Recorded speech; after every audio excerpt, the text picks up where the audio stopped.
Hey guys, tonight we're heading somewhere truly chilly, back to a time before central heating when surviving a medieval winter was less about sipping cocoa by the fire and more about not freezing solid in your own bed.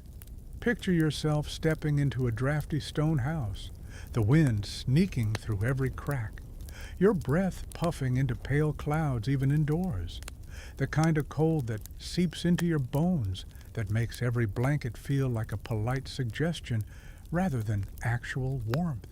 You'll feel the smoke in your throat, the rough wool scratching your skin, and the eerie stillness of a world slowed by frost. So, before you get comfortable, take a moment to like the video and subscribe, but only if you genuinely enjoy what I do here. And hey, drop a comment with your location and the local time. Are you curling up somewhere warm right now? Or are your toes turning blue just listening to this? Now, dim the lights, maybe turn on a fan for that soft background hum, and let's ease into tonight's journey together. You stand at the edge of a medieval village. The year could be 1325 or maybe 1470. It doesn't really matter, because the cold feels the same either way. The fields are white, the ground is hard as stone, and even the chickens look offended at the idea of being awake. The morning frost glitters like 1,000 tiny daggers on the thatched rooftops.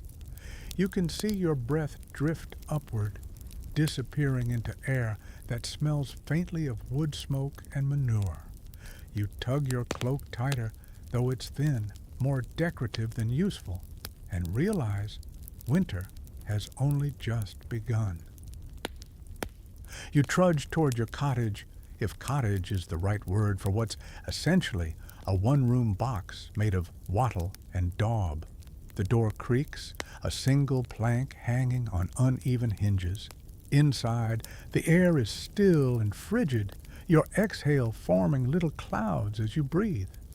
The single window is covered with animal bladder stretched taut instead of glass. It lets in a milky glow, but also an uninvited chill. Somewhere in the corner, a mouse rustles through the straw bedding, probably warmer than you. It's not that medieval people didn't know how to build, they just had different priorities. Stone and timber lasted longer than warmth. Castles and cottages alike were designed for defense and durability, not comfort. The thick walls hold in cool air, in summer, useful then, but trap damp cold in winter. You can almost hear the wind whistling through unseen cracks, each gust an invisible hand brushing across your neck. Historians still argue whether medieval homes were truly unbearable or simply different by expectation. After all, people then didn't know what they were missing. To them, warm was relative, somewhere between "my fingers still work" and "I can't see my breath anymore." A roaring fire was a luxury. For most villagers, a few glowing embers in a hearth pit had to suffice, smoke curling up through the thatch because chimneys were rare. The ceiling beams turned black with soot, and if you were tall enough to bump your head, you'd smell like bacon for days. You glanced toward that smoky hearth now, a shallow depression filled with coals. The last of last night's fire still smolders weakly, exhaling a faint orange glow. You grab a few twigs from the corner pile, precious ones, because wood costs time and energy, and blow gently. The ember flares, a soft whoosh of life, and you feel a flicker of hope. One good thing about winter, you're never bored when you're constantly trying not to die of exposure. As the flames rise, the scent of damp oak fills the air. Smoke stings your eyes. You cough, waving it away. There's no chimney, just a hole in the roof where the smoke kind of escapes. On windy days, it just swirls around until everything smells like a campfire. Modern historians found traces of soot layered deep inside medieval rafters, proof that generations simply lived under a permanent fog. You can imagine villagers stumbling outside, blinking like raccoons, just to breathe clean air. You settle near the fire. Careful not to get too close. Wool catches flame faster than you'd think. A clay pot of water sits nearby, frozen solid. You chip at the surface with a stick, because that's breakfast prep now. Somewhere outside, you hear the muffled bark of a dog, the crack of ice under hooves, and the rhythmic clang of someone chopping wood. Music of survival. You wonder what life would have been like before the Little Ice Age, that climatic dip around the 14th century when Europe got noticeably colder. Crops failed, rivers froze, and winters stretched like punishment. Chroniclers wrote of frost fairs on the frozen Thames and birds dropping mid-flight, which might be poetic exaggeration, but when your entire diet depends on stored grain and good luck, a long winter isn't romantic. It's terrifying. You huddle deeper into your cloak. The lining is fur, if you're lucky. Maybe rabbit, maybe squirrel, whatever you could trap or trade. The outer fabric is rough wool, smelling faintly of lanolin and smoke. Underneath, layers of linen shift against your skin, stiff with age. You look ridiculous, but warmth has no vanity. You pull your knees to your chest, rocking slightly, listening to the soft pop of firewood. Outside, snow begins again, whispering against the roof. The world contracts to this one small circle of warmth and shadow. In moments like this, the medieval world feels small but alive, a shared battle between every person, every animal, every spark of flame and breath of frost. A quirky little fact floats through your tired mind. Some monasteries fined monks for huddling too close to the fire. Apparently, too much comfort was considered spiritual weakness.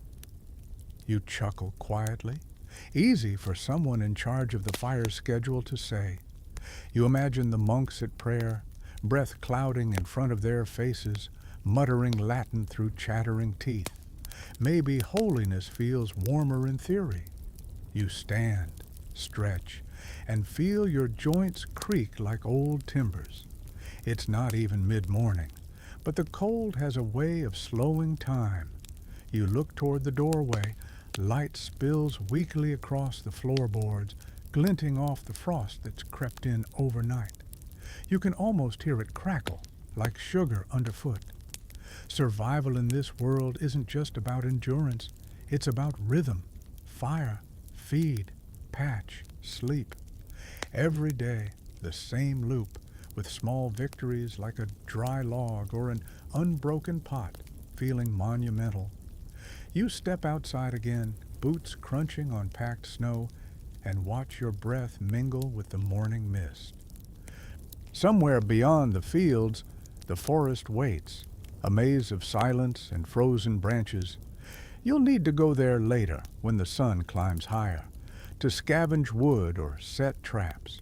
But for now, you linger by the door, soaking in what little warmth you've trapped inside your mind. You look down the row of cottages, smoke curling from a few, others dark and still. People are waking, moving slow, pulling on layers, shaking snow from cloaks.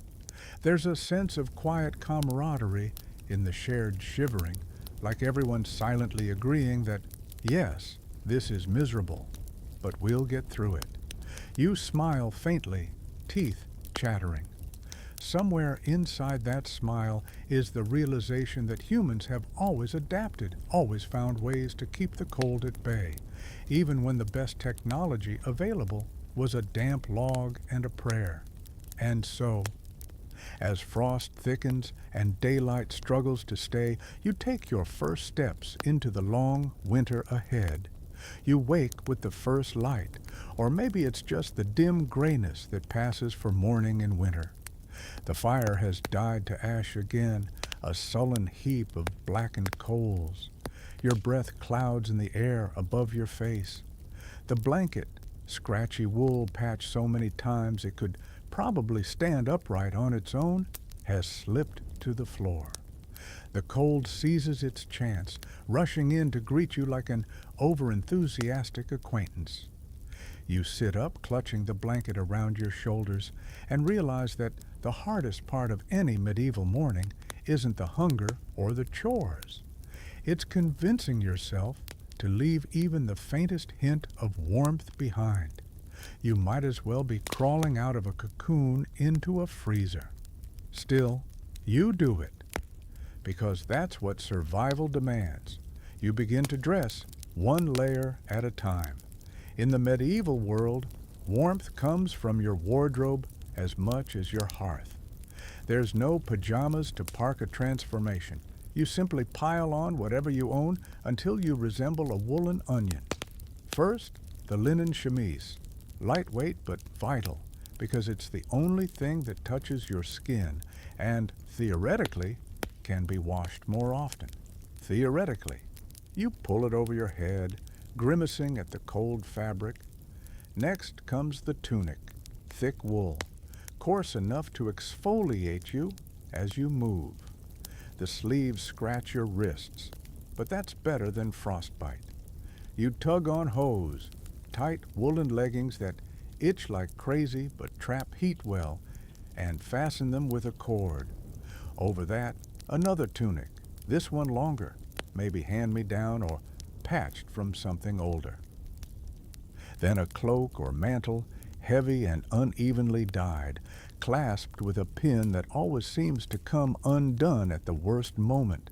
Historians still argue whether medieval people truly layered the way we imagine, or if that's our modern romanticization of their clothes. Some evidence suggests poorer folks simply owned fewer garments, 1 or 2 outfits total. So layering was a luxury of those with storage space and access to wool. But even a single extra shawl could make the difference between comfort and shivering misery. A quirky tidbit. In parts of northern Europe, people used to stuff straw or dried moss into their boots for insulation. Imagine walking around all day with your shoes making soft rustling noises, like you've got a hamster in there. You wiggle your toes now, feeling the rough soles of your leather boots, the chill seeping through anyway. You catch a glimpse of yourself in a polished piece of metal hanging near the wall. You look like a mismatched pile of laundry that gained sentience. But fashion is a luxury for summer. In winter, survival is the look. You pull your hood up, shadowing your face, and step toward the faint light sneaking through the window covering. You rub your arms briskly. The wool holds in heat, but also smells faintly of sheep and smoke, a combination that says authentic medieval experience. You can almost hear future historians sniffing your sleeve and making notes about social class based on lanolin content. You take a deep breath and brace yourself for the day's chill. When the door opens, the world outside hits you like a slap. Crisp air, so cold it feels sharp. The sky is pale silver, clouds hanging low. You can hear distant voices, muffled, people already at work. In winter, no one waits for warmth. It never truly comes. You start walking toward the well, clutching your cloak closed. The wind sneaks up your sleeves anyway, exploring every opening. You pass a few neighbors wrapped in similar layers, their noses red, eyes watering. Someone calls out a greeting that sounds more like a complaint. You wave, teeth chattering too much to answer. By the well, you find the bucket frozen to the rope. You chip at the ice with a stick until it loosens, then lower it carefully, the rope groaning. The water below has a thin crust that cracks as the bucket breaks through. When you haul it back up, your hands burn with cold. the rope rough against your palms. You think briefly about how gloves would be nice, but leather's expensive, and mittens aren't exactly standard issue. Back home, you pour a little water into a pot to heat for washing. It feels extravagant, but even a quick splash on your face helps you feel human. The water is barely lukewarm when you dab at your cheeks, steam rising like a whisper. You glance at the hearth again, its ash-gray mound waiting patiently. You kneel, coaxing a few embers from beneath, blowing gently until they glow again. It's delicate work, almost meditative. The fire stirs, catching on a handful of twigs. A soft crackle answers your breath, and the faint orange light returns. For a moment, you close your eyes and simply listen. The fire hums softly. The wind sighs through the rafters. Somewhere outside, a rooster crows like it's contractually obligated. You pull your cloak tighter, feeling the heat spread inch by inch. You remember hearing that nobles sometimes wore fur-lined garments made from squirrel or ermine, while peasants relied on wool and the occasional patch of rabbit skin. In truth, fur wasn't as widespread as romantic films suggest. It was costly and often reserved for trimming rather than full coats. Still, those who could afford it probably looked quite smug while everyone else shivered. You sit near the hearth, mending a small tear in your sleeve. The needle pricks your finger, and you mutter under your breath. The thread is coarse. Your hands are rough. You think about all the hours medieval people must have spent repairing clothes instead of replacing them. Nothing went to waste. Even worn-out garments became padding, insulation, or rags for plugging drafts. A gust rattles the door, sending a few sparks jumping. You look up, heart quickening for a second, before realizing it's just the wind again. It always sounds alive, like something pacing outside. The rafters creak, the roof sighs. Every sound is amplified in the cold silence. You reach for another piece of cloth, a spare linen scarf, and wrap it around your neck. The ends hang unevenly, but you don't care. Fashion fades quickly when frostbite threatens. You smile faintly at the thought of medieval beauty standards. Alive probably ranked pretty high. The firelight flickers on your layered sleeves, turning wool into gold for just a heartbeat. You flex your fingers, stiff but warm enough to move. For the first time today, you feel the tiniest flicker of comfort. You wonder how people centuries ago balanced the constant discomfort, the endless chill, with daily life. Maybe the body adapts. Maybe the mind stops expecting warmth. Historians still argue whether people felt cold the way we do, or if their tolerance was simply higher after years of exposure. Either way, you can't help but admire their stubbornness.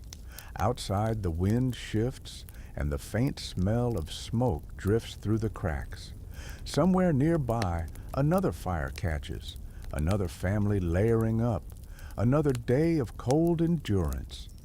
You sigh, pulling your cloak closer, knowing you'll have to step out again soon, to fetch wood, to tend to animals, to keep moving. You take one last glance at the fire, whispering a silent thank you to whoever first decided to tame flame. Without it, this world would be nothing but frost and silence. You stand, adjust your cloak, and push open the door. The cold greets you once more, sharp, endless, but familiar now. You step forward, layers rustling softly, your own little fortress of fabric against the winter's bite. The fire is alive again, spitting faint sparks into the gray morning air. You crouch close, hands outstretched, feeling the fragile warmth spread through your fingers like liquid gold. It's smoky, it's uneven, and it smells like a forest on fire, but it's the heart of your world now. Without it, you'd be just another cold body under a thin blanket of frost. The hearth sits at the center of your cottage, a rough circle of stones with ash caked thick between them. The smoke curls upward toward the thatched roof, making a slow, lazy escape through the hole that passes for a chimney. On calm days, it works well enough. On windy ones, it blows right back down and fills the room until your eyes sting and your lungs protest. You cough, eyes watering, and wave your hand like that might somehow make air behave. But the truth is, fire doesn't listen. Fire never has.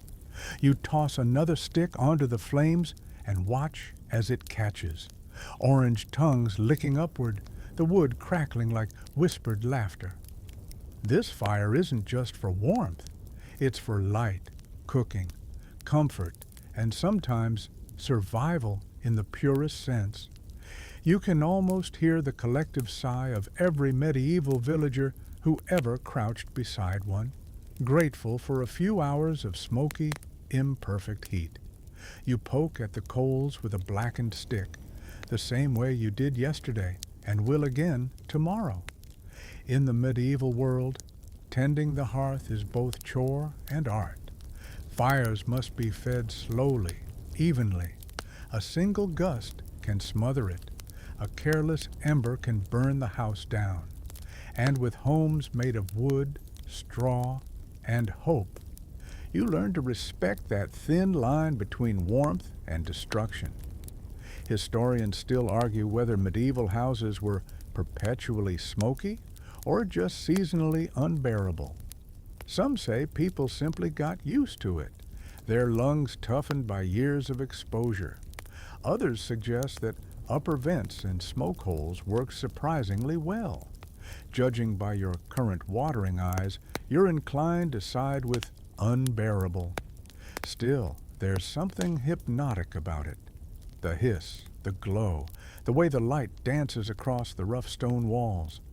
It flickers like memory, soft and alive. In a world without electric lamps or glowing screens, fire is your entertainment, your therapy, your closest companion. You shuffle closer, cloak pulled tight, letting your body thaw inch by inch. The smoke curls into your hair, into your clothes, until you smell like the hearth itself. You'll carry that scent for days, maybe weeks. Everyone does.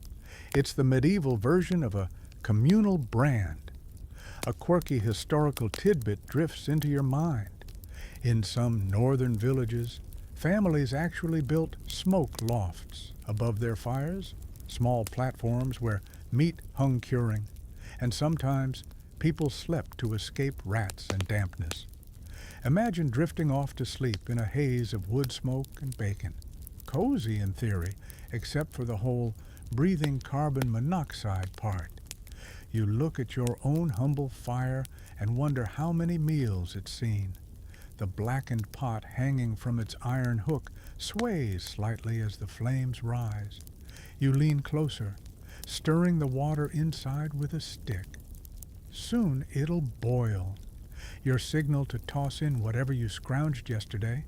A few grains of barley, maybe a wilted turnip, perhaps a scrap of salted pork if luck was on your side.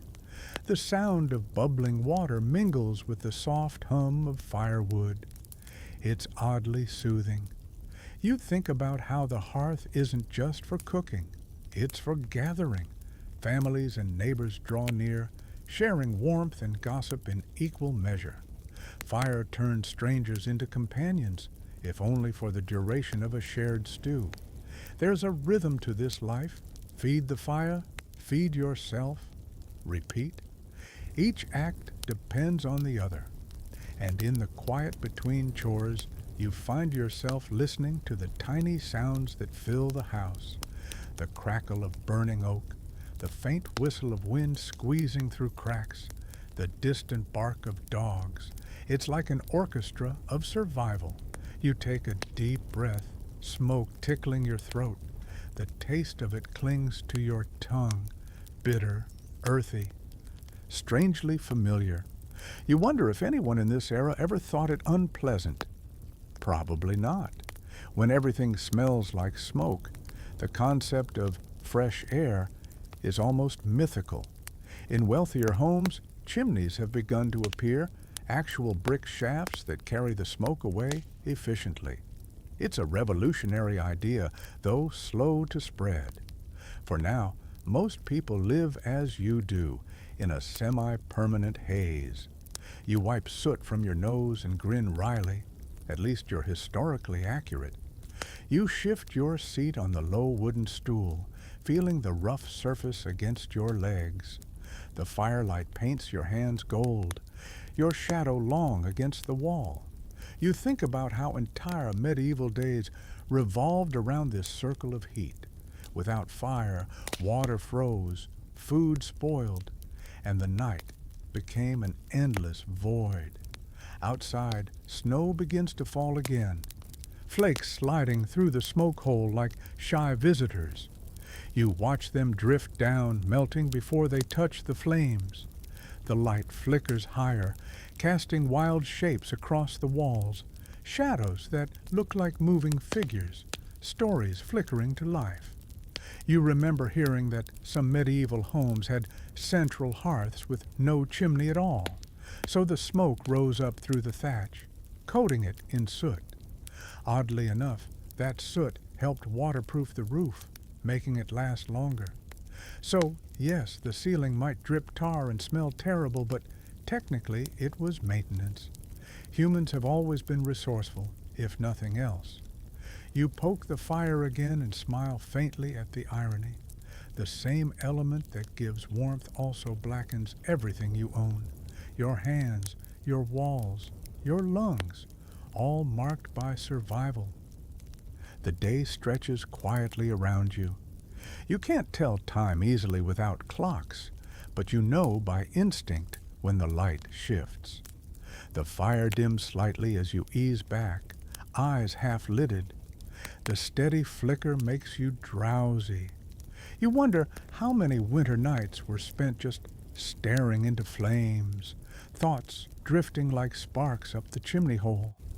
Maybe that's what people mean when they call the hearth the heart of the home. It's where thought slows, where you remember you're still alive. Even now, as your nose runs from smoke and your fingers ache from the cold, you feel a strange peace. You're doing what countless others did before you, guarding the fragile warmth that keeps humanity going. A log shifts in the fire, collapsing in a burst of red embers. You jump slightly, then laugh to yourself. It's like the fire reminding you who's in charge here. You sprinkle a bit of water to calm the flare, the hiss filling the silence like a sigh. You lean back, watching the glow fade to a comfortable orange hum. The light flickers on your clothes, your hands, the low ceiling beams above. For a moment, the world feels small but safe, a fragile, smoky bubble against the icy dark outside. And though your eyes sting, though your throat burns a little, though you know you'll wake tomorrow and do it all again, you can't help but smile. This is warmth the hard way, earned warmth, the kind that seeps into your bones and stays there, not because it's easy, but because it's human.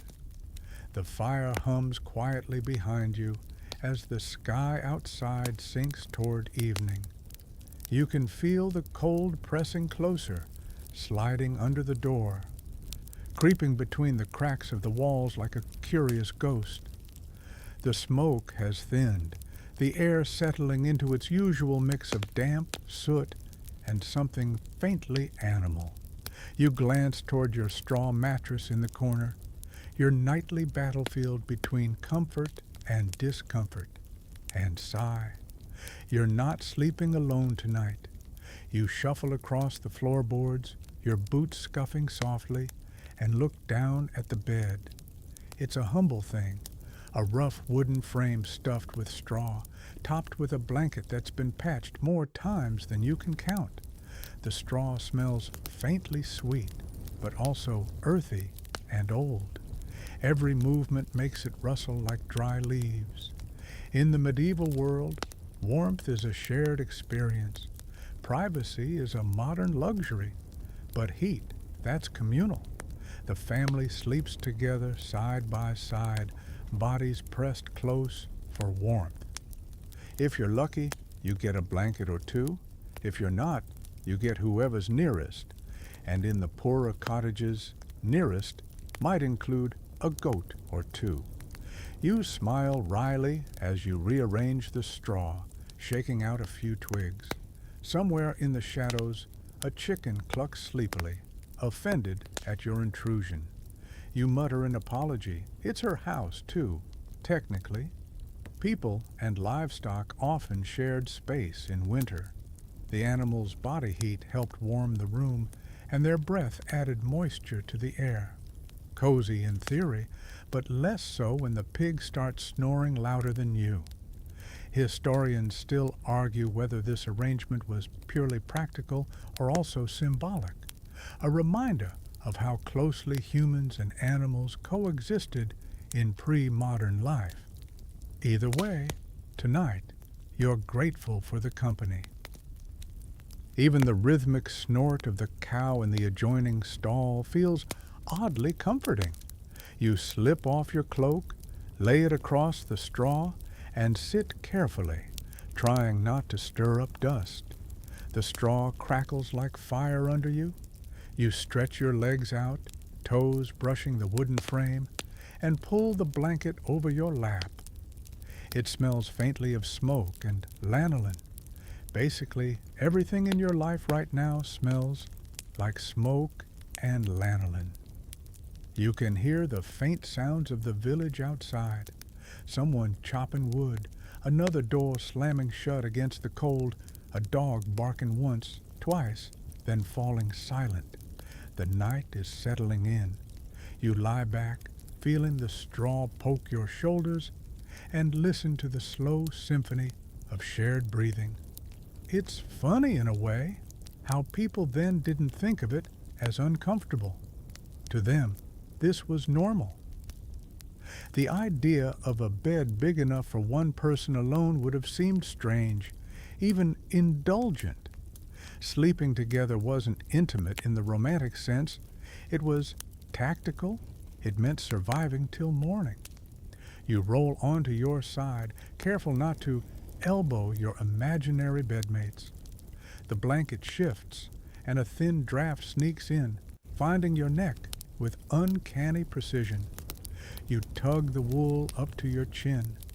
The person next to you, let's call him Thomas because every other man in medieval Europe was named Thomas, grumbles in his sleep and shifts closer. You sigh, but secretly appreciate the warmth radiating from his side. A quirky fact drifts through your mind as you stare at the ceiling. In some regions, people believed sleeping too far from others invited illness. That cold air itself carried disease. They weren't entirely wrong. Damp and drafts did make you more vulnerable. But it also meant social distancing wasn't exactly a medieval concept. Everyone slept in what was basically a human lasagna. You close your eyes, trying to imagine the silence of a world without hums or buzzes or heating vents. The only sounds are natural, the occasional pop of the hearth, the low breathing of your companions, maybe a rooster who can't tell time. The darkness feels absolute. The only light comes from the faint orange flicker of the dying fire. You shift again, trying to find a spot where the straw doesn't jab your ribs. It's not luxurious, but at least it's dry. You've heard of wealthier folks sleeping on feather mattresses, soft, silent, and warm. But for you, straw is the standard. Occasionally, people mixed in dried herbs like lavender, or rosemary, partly for the smell, partly to deter fleas. Yours smells faintly of hay and something vaguely minty. You decide it's an upgrade. You pull the blanket tighter and breathe into your hands for warmth. The air from your mouth drifts back against your face, damp but comforting. You can feel your heartbeat slowing, syncing with the rhythm of the room. It's quiet, but alive. A low chorus of shuffling, sighing, the faint crackle of cooling embers. There's something strangely peaceful about knowing that everyone else around you, your neighbors, your animals, your entire village, is doing the exact same thing right now. The medieval night is a communal experience. Everyone huddled, everyone wrapped in layers, everyone praying that tomorrow's frost won't come too hard. Historians still debate whether bed sharing among families bred more closeness or just resentment. You imagine both are true? There's comfort in shared survival, but also irritation when your cousin's cold feet find your leg at 2 a.m. You laugh quietly under your breath, earning a sleepy grunt from somewhere near your shoulder. You whisper a soft, "sorry," and settle back. You think of castles now, the noble version of this same ritual. Fancy beds with carved posts and heavy curtains. But even there, the fires didn't heat the stone walls. You've heard tales of ice forming on the inside of castle windows, of kings and queens sleeping with fur hats and dogs piled at their feet. Wealth bought thicker blankets, not actual warmth. You sigh contentedly at that thought. Turns out, misery is universal. It just dresses better in castles. The fire sputters softly, its last glow dimming. You can hear the faint rustle of straw as Thomas shifts again, muttering something unintelligible in his sleep. A chicken somewhere in the corner adjusts herself with an indignant flutter. The cow sighs, a long, low exhale that fills the silence like a lullaby. You close your eyes and let the warmth of shared breath and slow breathing cocoon you. This is medieval survival at its simplest. Warmth by proximity, comfort by compromise. There's no thermostat, no electric blanket, just the ancient rhythm of bodies sharing heat. You imagine drifting into sleep this way, listening to the quiet world around you, the smell of smoke and wool, the faint crackle of cooling wood, the collective heartbeat of those who share your tiny, drafty home. Somewhere deep in the darkness, an owl calls, its cry soft and distant. You pull the blanket up to your nose and smile, half asleep. You might not have modern comforts, but you have something just as vital. Company, warmth, and the fragile peace of another winter night survived together. You wake before dawn, not because you want to, but because the cold insists. It snakes beneath your blanket, through the straw mattress, right into your spine. You groan softly, rubbing your hands together, your breath rising like pale smoke in the dim light. The fire has long since died, and without it, the chill settles in like an uninvited guest who's not leaving any time soon. You sit up, joints stiff, and listen. The cottage creaks softly in the wind. From somewhere above, a faint drip, water sneaking through the thatch, lands in a small clay bowl with an annoyingly rhythmic plink, plink, plink. You pull the blanket tighter around your shoulders and glance upward. The thatched roof is a miracle of its time. Bundles of straw layered thickly enough to shed rain, but nothing lasts forever, especially not in a damp winter. You shuffle toward the wall and run your hand over the uneven surface. It's cold, damp, almost slimy in spots. The wattle and daub construction, sticks woven together and packed with clay, mud, and straw, has held for years, but it's not exactly airtight. The wind finds its way through hairline cracks, whispering against your skin. You can practically feel the outside world breathing through the walls. You grab a handful of rags from a basket and start stuffing them into the biggest gaps. They smell faintly of smoke and old wool, but they do the job. Some people use moss for this, or even animal hair, anything fibrous that traps air. You press it into the crevice, your fingers numb, and step back to admire your handiwork. The draft weakens, but the cottage still sighs with cold. Historians still argue whether medieval homes were truly the icy prisons modern writers make them out to be. Some say people adapted so well to layered living and constant fires that they barely noticed. Others point to archaeological evidence of smoke damage and frost marks on interior walls, suggesting cozy wasn't exactly the word. Standing here, watching frost bloom delicately across your window covering, you'd lean toward frozen nightmare. A quirky little fact slips into your mind. In especially harsh winters, people sometimes plastered walls with a mixture of dung and clay to seal gaps. Dung, warm, sticky, effective. The irony isn't lost on you, misery wrapped in resourcefulness. You glance toward the hearth, wondering if your future involves a similar experiment, then decide to give moss another chance first. You move to the doorway, where the wind whistles loudest. The door hangs slightly askew, the hinges creaking in protest whenever you move it. You press the edges with your palm, feeling where the air leaks in. Then, like a true medieval engineer, you wedge a strip of cloth under the frame. It's not perfect, but you can already feel the difference, a subtle stillness creeping back into the room.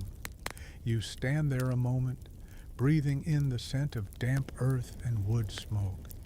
It's a smell that clings to every medieval home, a blend of life and decay. The floor under your feet is cold-packed dirt, uneven and gritty. You notice small ice crystals glinting where last night's spill froze solid. You scrape them away with the toe of your boot. Outside, faint light seeps through the window, pale gray, the kind that feels more like moonlight pretending to be morning. You push aside the animal bladder window covering and peer out. The world is still and white, the fields glazed with frost. The roofs glisten under a thin sheet of ice. Even the trees look brittle, their branches bowed under the weight of rime. You let the covering fall back into place and return to the fire pit. You crouch down, searching the ashes for any lingering ember. Nothing, just cold gray dust. You sigh and start gathering twigs from the pile near the wall, brushing off the frost that somehow formed even indoors. The cold is relentless. It doesn't just visit. It moves in and rearranges the furniture. You strike the flint, sparks leaping and dying in quick succession. On the third try, one catches. You blow gently, coaxing it to life, feeling your breath tremble with the effort. The spark spreads, kissing the kindling until a small flame flares up, fragile and golden. You feed it slowly, whispering encouragements as if it's a pet that needs reassurance. When the fire finally holds steady, you lean close, soaking in the first hint of warmth. Your nose stings, your eyes water, but even that's comforting. It means the hearth is working again. You stretch your fingers toward it, flexing them until sensation returns. The smoke rises lazily, and for once, the draft helps. It pulls the haze upward, out through the roof. Small mercies. You glance back at the walls, now patched and silent. The cottage still leaks heat like a sieve, but you've bought yourself a reprieve. You sit cross-legged on the floor, watching frost melt in delicate rivulets along the daub.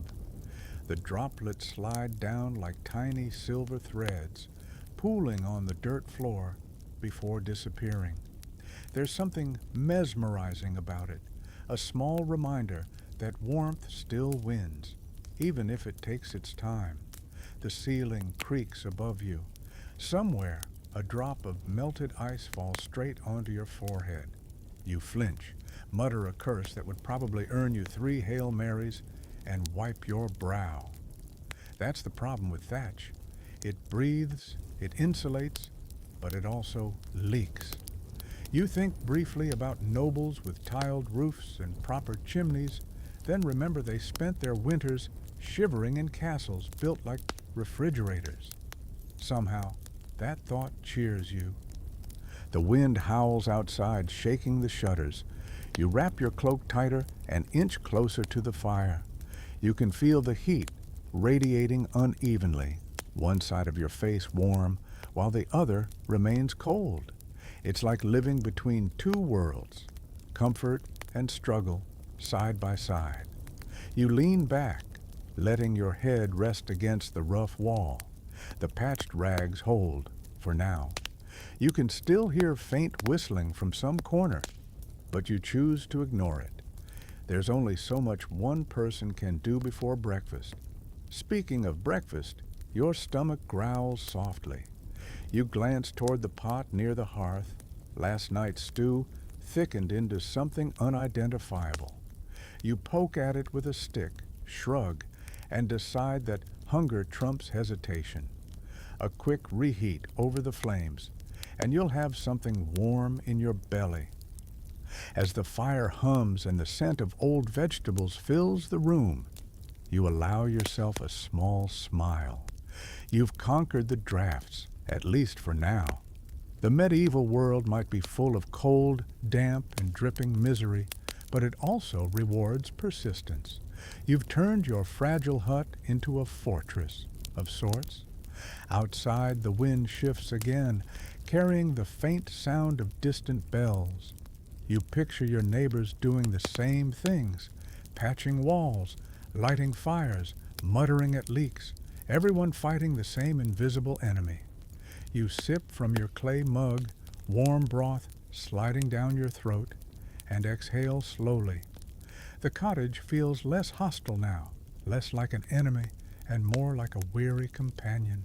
It groans and leaks and drips, but it also shelters you, keeps the wind at bay, and gives you a place to call your own.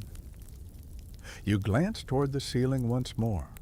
Frost glimmers faintly in the dim light, tracing patterns like silver lace across the beams. You could almost call it beautiful if you weren't living under it. Still, you can't help but smile. You're learning the rhythm of survival, one patched wall and smoky fire at a time. Maybe that's all anyone ever did here, find ways to stay warm long enough to see another sunrise. You finish the last sip of your lukewarm stew and set the clay mug aside. The fire has settled into a steady crackle, and for a moment you feel something dangerously close to comfort. But then a simple truth creeps back into your mind. Comfort never lasts long in winter. The firewood pile is shrinking. The real work, the endless hunt for fuel, starts again. You stand, stretch, and glance toward the corner where your stack of logs once seemed impressive. Now it's a sad little pyramid of damp sticks and splinters, steaming faintly in the cold. The medieval winter eats through firewood faster than you can collect it. You can't just run to the store or flick on a switch. Every spark in your hearth has to be earned with sweat, blisters, and a bit of luck. You pull on your cloak, fasten the hood, tie it around your neck, and open the door. The cold slaps you instantly, sharp, biting, almost personal. The world outside looks still, but you know that stillness hides danger. Snow stretches across the fields like an ocean of silence. You take a deep breath, your lungs aching with the cold, and step out into it. The forest edge isn't far, but every step through the crusted snow feels like trudging through powdered glass. Your boots crunch, your breath fogs the air, and your fingers stiffen even inside your mitts.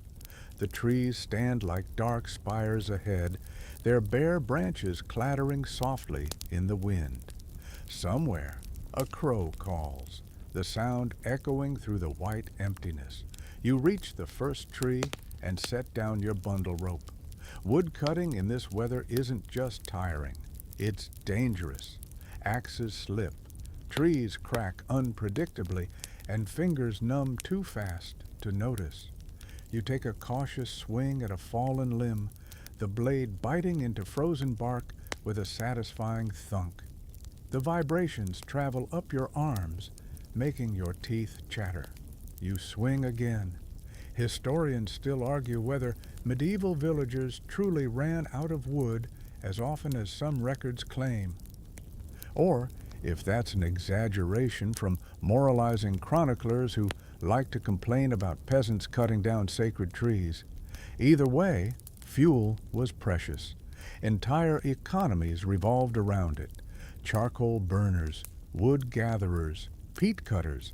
Firewood wasn't just comfort, it was currency. You pause, catching your breath, and lean on the axe handle. Steam rises from your shoulders where snow has begun to melt. You glance around at the forest, listening. The silence feels alive, like the trees are holding their breath. You kneel and gather smaller branches, tucking them under your arm. Even twigs matter when nights are long. Then there's the smell, rich, earthy, sharp, frozen sap, moss, old bark.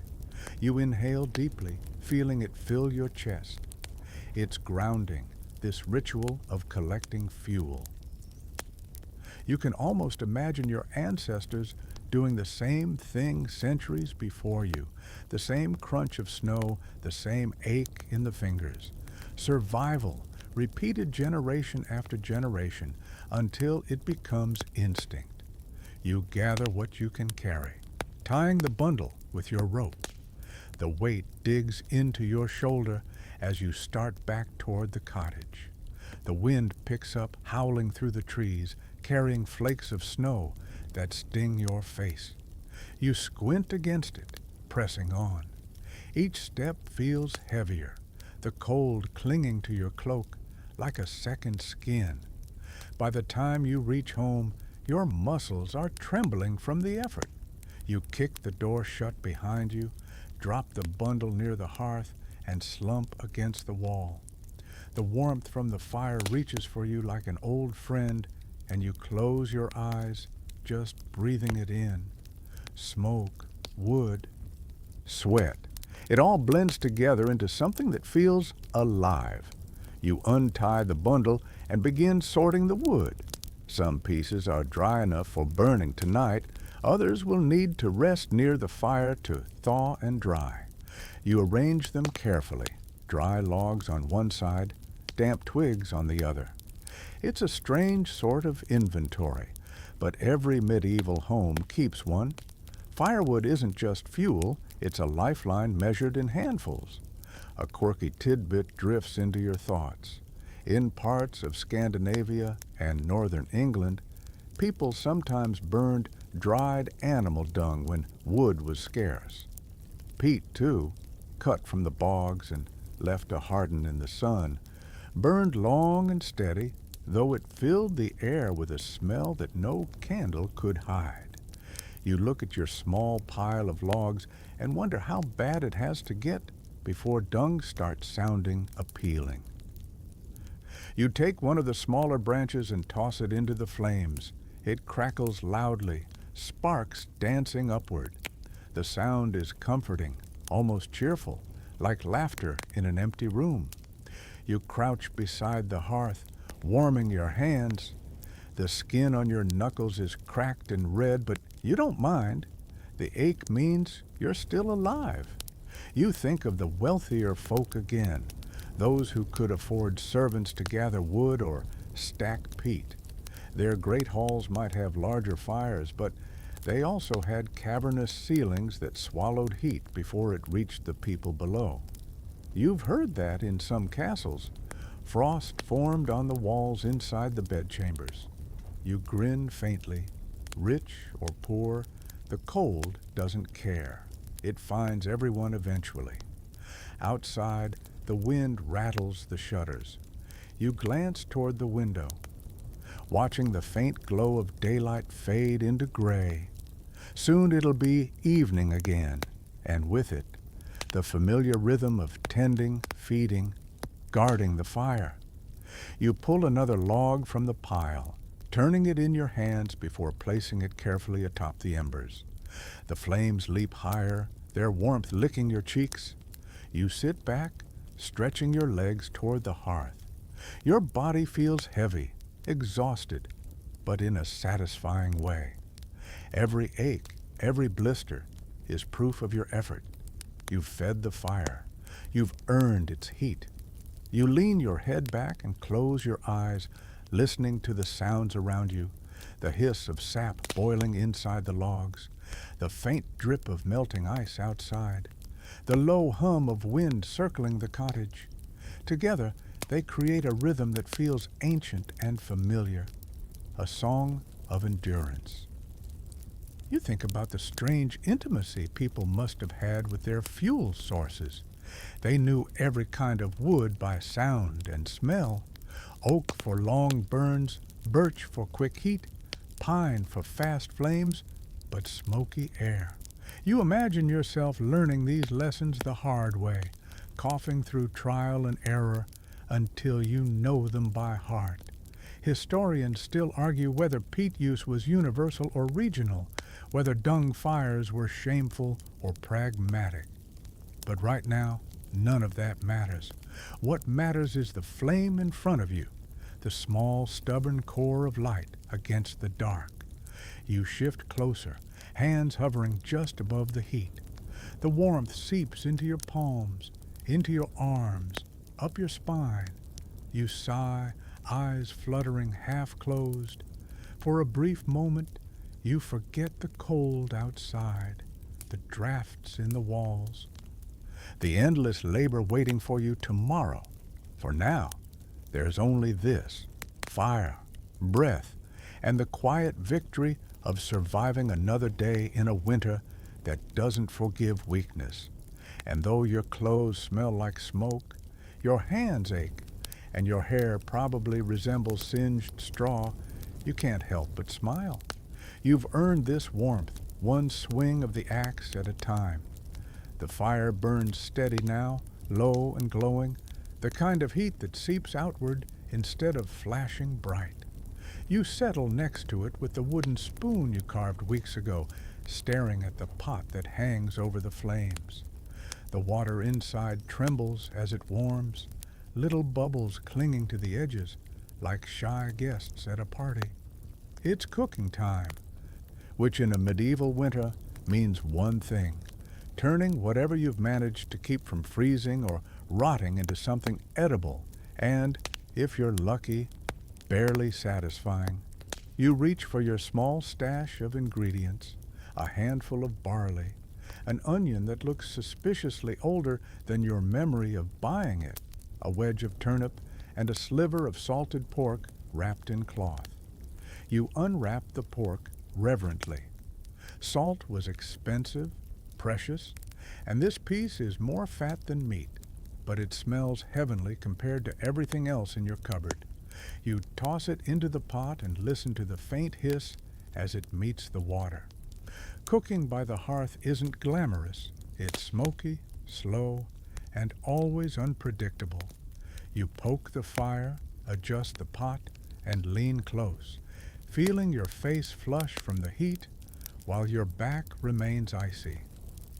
You stir the water with your spoon, watching the ingredients swirl in lazy circles.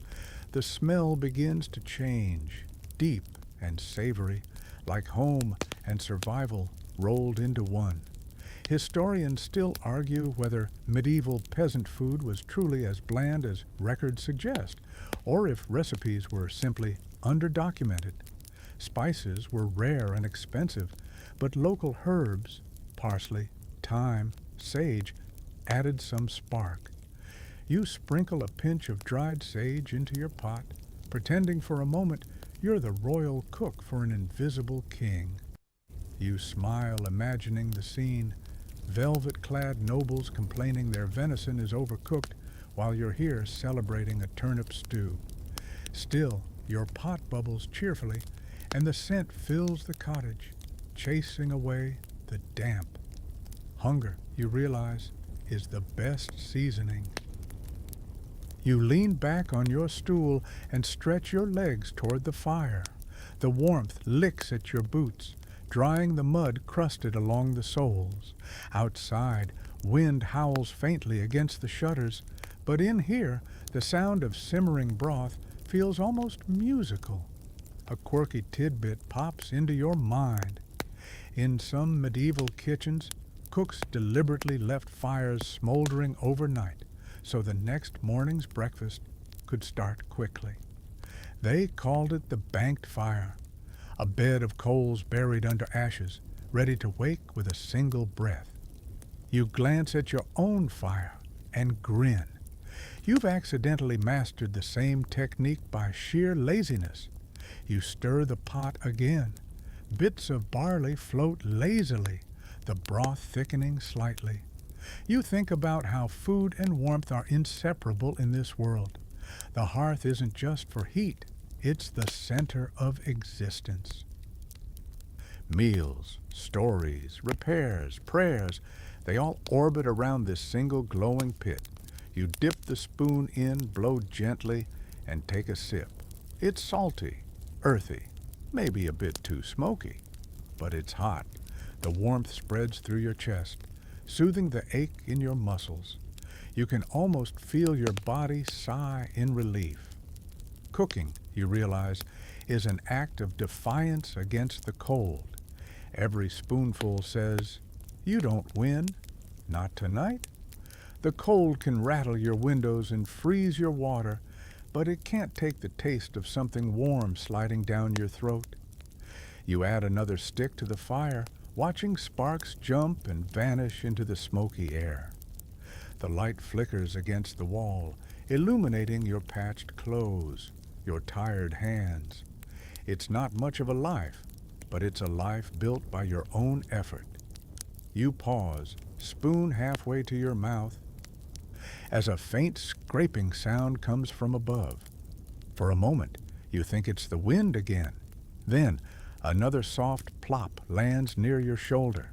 You glance up just in time to see a drop of melting snow slide through the thatch, hit the pot lid, and sizzle away. You laugh softly. The roof's contribution to dinner. Very democratic.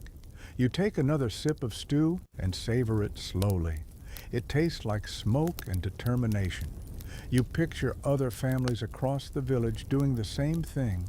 Mothers stirring pots, children clutching wooden bowls, old men sipping broth with shaking hands. Across all of Europe, the same ritual repeats in thousands of homes. Fire, pot, patience. You glance at your small wooden shelf, a few onions, a jar of dried peas, a block of hard cheese that could double as a weapon. You're doing well, relatively speaking. Many people in winters past survived on bread so stale they had to dunk it in broth just to chew it, and even bread was precious. You pick up a small crust now, dark and hard, break off a piece, and drop it into your stew. It sinks slowly, absorbing the liquid like a sponge. Historians still argue whether peasants really ate gruel every day, or if that's a literary exaggeration. The truth likely lies somewhere in between, simple meals, endlessly repeated, but occasionally surprising. Festivals, markets, and hunts offered moments of abundance. You think wistfully of spring, when gardens grow again, and you might see a fresh apple instead of dried berries. For now, though, this stew is enough. You eat slowly, letting the warmth fill you. Each bite feels like a small victory. You can hear the storm easing outside, the wind losing its edge. The walls creak, the fire sighs. You rest your spoon against the bowl and simply breathe. Then, as you clean your pot with a scrap of bread, you remember that cooking isn't just survival, it's ritual. The act of stirring, tasting, feeding, it binds you to everyone before you who fought through winters the same way. You're part of that chain now, one more keeper of the smoky hearth flame. A smile curls at your lips as you scrape the last of the stew from the pot. You set it aside, letting it cool, and wipe your hands on your cloak. The smell of sage and wood smoke lingers in the air, mixing into something oddly comforting. You stretch, bones popping softly, and glance at the dying fire. You'll need to bank it soon, tucking the embers beneath ash. The glow will last until morning. Ready to wake with your first breath. You like that idea, the thought that something small, quiet, and steady will survive the night just like you. As you settle back on your stool, your stomach full and your body warm, you let your eyes drift shut. The fire crackles, the wind hums, and the smoky air wraps around you like a blanket. You're not rich, you're not full of luxury, but you're warm. And in a medieval winter, that's the same thing as happiness. The stew's warmth lingers pleasantly in your belly as dusk melts into night. You can feel it spreading through your limbs like a slow, heavy tide, comfort edged with exhaustion. Outside, the wind sighs softly through the trees, but inside, the fire hums low, steady, reliable. This is the hour when medieval evenings stretch endlessly, when the day's work is done, but the night refuses to end.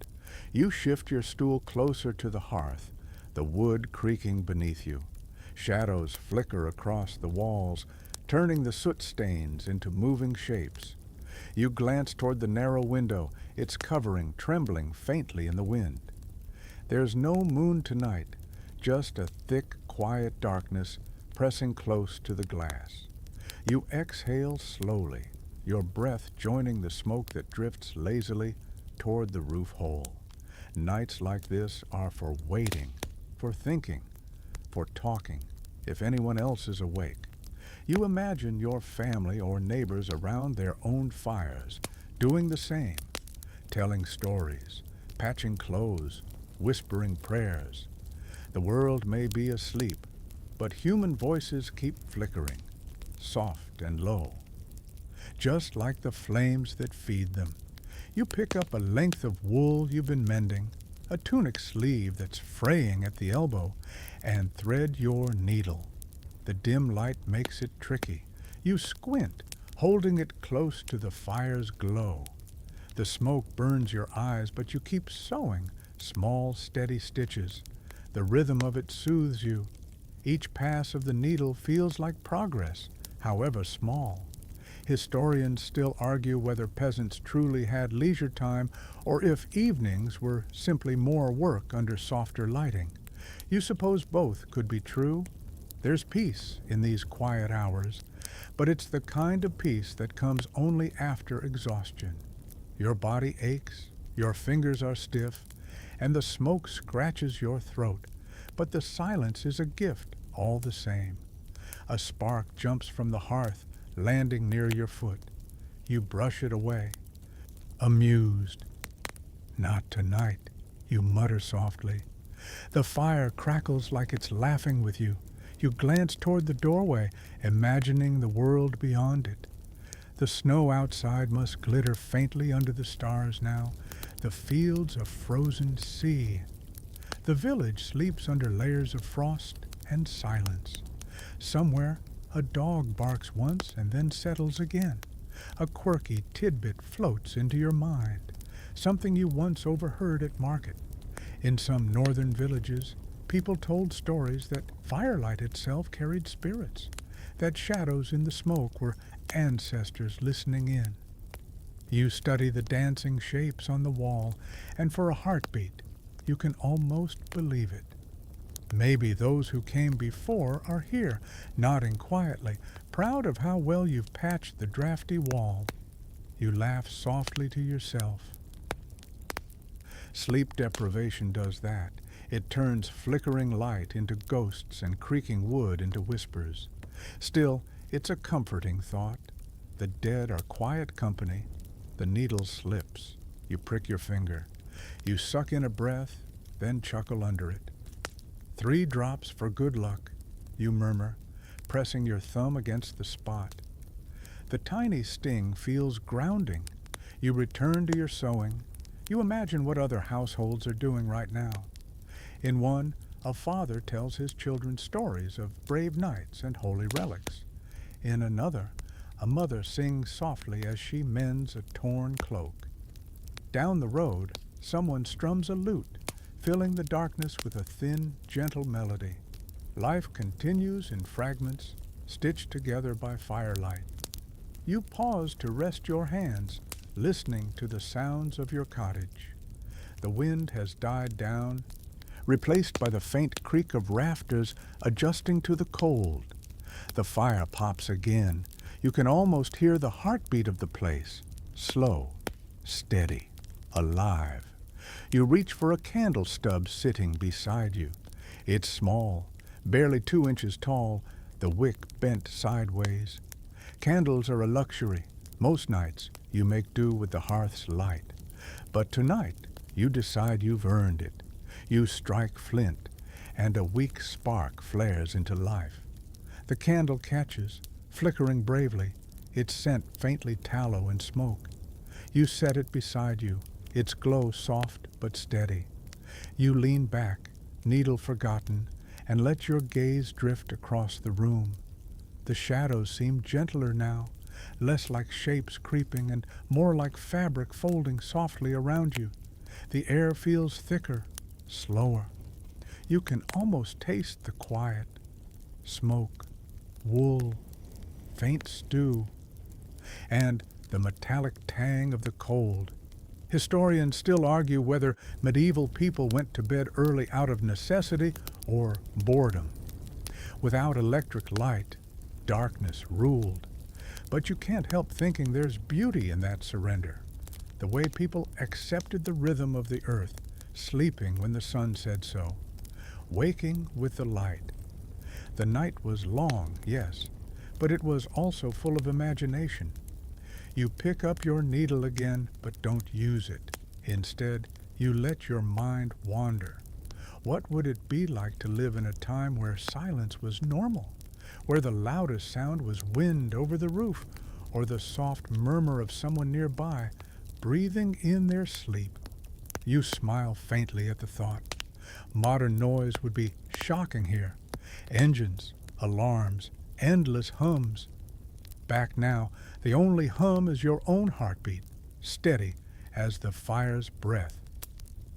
You glance at the pot near the fire, its lid rattling gently as steam seeps out. Tomorrow, there will be leftovers for breakfast, thin but enough. The thought brings a sense of small triumph. Every little bit counts. Every meal, every ember, every stitch. A soft thump catches your attention, the sound of snow sliding off the roof. You look toward the door, half expecting someone to knock. But no, it's just winter shifting its weight. You exhale, your breath ghosting in the candlelight. You lean closer to the hearth, elbows on knees, and stare into the coals. They pulse red, alive, like a heartbeat in slow motion. It's hypnotic. You can almost feel time slow with it, each glowing ember a tiny universe of heat. For a long moment, you do nothing but sit there, half dreaming. The world outside ceases to exist. There's only warmth and shadow, sound and silence. You could fall asleep like this, sitting upright, eyes half open, lulled by the soft lullaby of crackling wood. But instead you stand, stretch, and bank the fire carefully. using your poker to cover the embers with a thin layer of ash. "Rest easy," you whisper, as if it understands, and maybe it does. The flames fade to a faint orange glow, pulsing like the last note of a song. You blow out the candle, watch the smoke curl into the dark, and crawl under your blanket. The straw rustles beneath you. Your fingers smell faintly of wool and ash. As your eyes close, the last thing you see is the ghost of light from the hearth painting a slow dance on the wall. Tomorrow will come cold and early, but for now, the night is yours. You wake again in that ghostly hour just before dawn, when the air inside the cottage feels like it's holding its breath. The coals in the hearth have dimmed to a dull red, barely alive beneath their blanket of ash. You rise slowly, pulling your cloak tight around you, and shuffle toward the fire pit. One poke, then another, and a faint glow stirs, like some half-asleep creature opening its eyes. The water bucket beside the door has frozen solid overnight. You strike the ice with the handle of your ladle, and a sharp crack splits the surface. The sound is almost musical in the silence. You scoop out a piece, drop it into a small pot, and set it near the coals to melt. You smile faintly. You've just made ice water, centuries before anyone decided to charge money for it. Your lips feel dry and your throat tightens. You'd kill for a sip of clean, cold water, except clean water isn't something easily found in a medieval winter. Wells freeze, rivers slow to a trickle, and the runoff from the livestock yard isn't exactly appetizing. So you do what everyone else does. You drink ale. You glance at the small wooden keg near the wall, sealed with wax and smelling faintly of yeast. You lift the lid and inhale. The scent of malt and faint sweetness greets you, comforting and familiar. You pour a cup and take a cautious sip. It's not strong, barely more than flavored liquid bread, but it's safe. Safer than the water outside anyway. Historians still argue whether everyone in the Middle Ages was perpetually tipsy, or if small beer, this low-alcohol brew, was mild enough to be the equivalent of modern juice. The truth likely lies somewhere in between.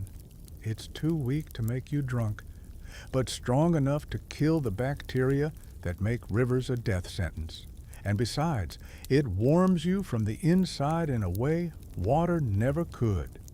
You take another drink, licking the foam from your lip, and glance at the window. Frost feathers crawl across the thin covering, intricate as lace. Outside, the world remains silent, snow piled against the door, icicles drooping like fangs. You can almost taste the cold in the air, that metallic tang that freezes the tip of your tongue when you breathe too deeply. You chuckle softly to yourself. People always imagine medieval winters as noble and romantic, fur-clad lords sipping wine beside roaring hearths. They never picture this. You, hunched over a pot of half-melted ice, drinking beer for breakfast, because the alternative might kill you faster. You toss another small log onto the coals and watch it catch, the flame licking upward. The warmth spreads slowly, grudgingly. You kneel closer, rubbing your hands. The smell of smoke mingles with the faint yeasty aroma of your drink. It's oddly pleasant, almost cozy, if you ignore the numbness in your toes. A quirky tidbit comes to mind.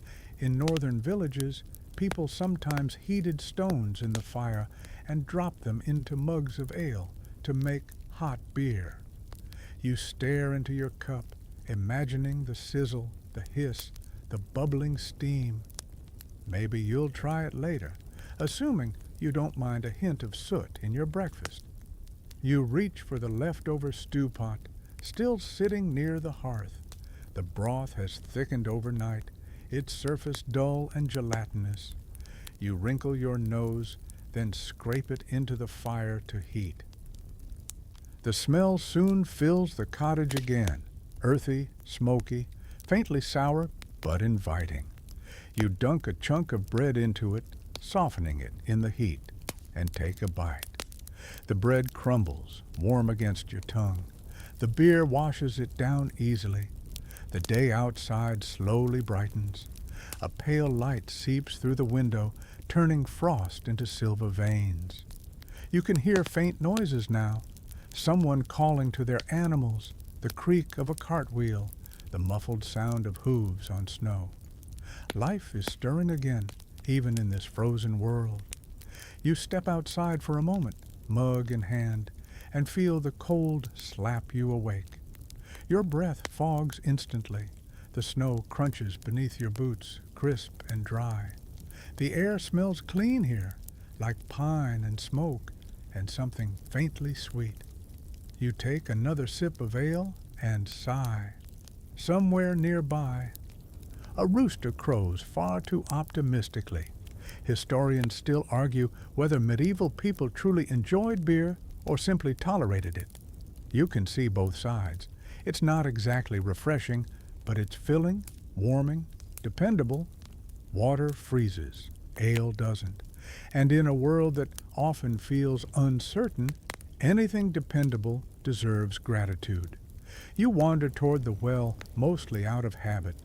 The bucket hangs frozen in place, rim-coated in ice. You tap it with your boot, and the sound rings like metal. The ropes are stiff, crusted with frost. You run your gloved hand along the wood, tracing the patterns of ice crystals glinting in the early light. It's beautiful in a cruel sort of way. You take one last look at the forest in the distance. Thin smoke trails rise from other cottages, tiny beacons of life against the endless white. It feels comforting to know you're not alone in this frozen ritual. Every hearth, every pot, every steaming cup of beer, it's all part of the same heartbeat. You return inside, stamping snow from your boots. The cottage greets you with the smell of stew and smoke. The fire burns brighter now, chasing away the gray light creeping through the window. You sit beside it, cup in hand, and stare into the flames. You think of monks in monasteries, those quiet figures who turned beer-making into an art. Even now, some of their recipes still survive. You picture them, heads bowed, stirring great vats of bubbling brew, their breath misting in the cold cloisters. Maybe somewhere, even tonight, one of them pauses by a fire like yours and sighs with the same satisfaction after a warm sip. You smile, tipping your cup in a mock toast to that unknown brewer. Then you drink deep, the warmth spreading through your chest again. Outside, the wind picks up, a low moaning sound that shakes the door.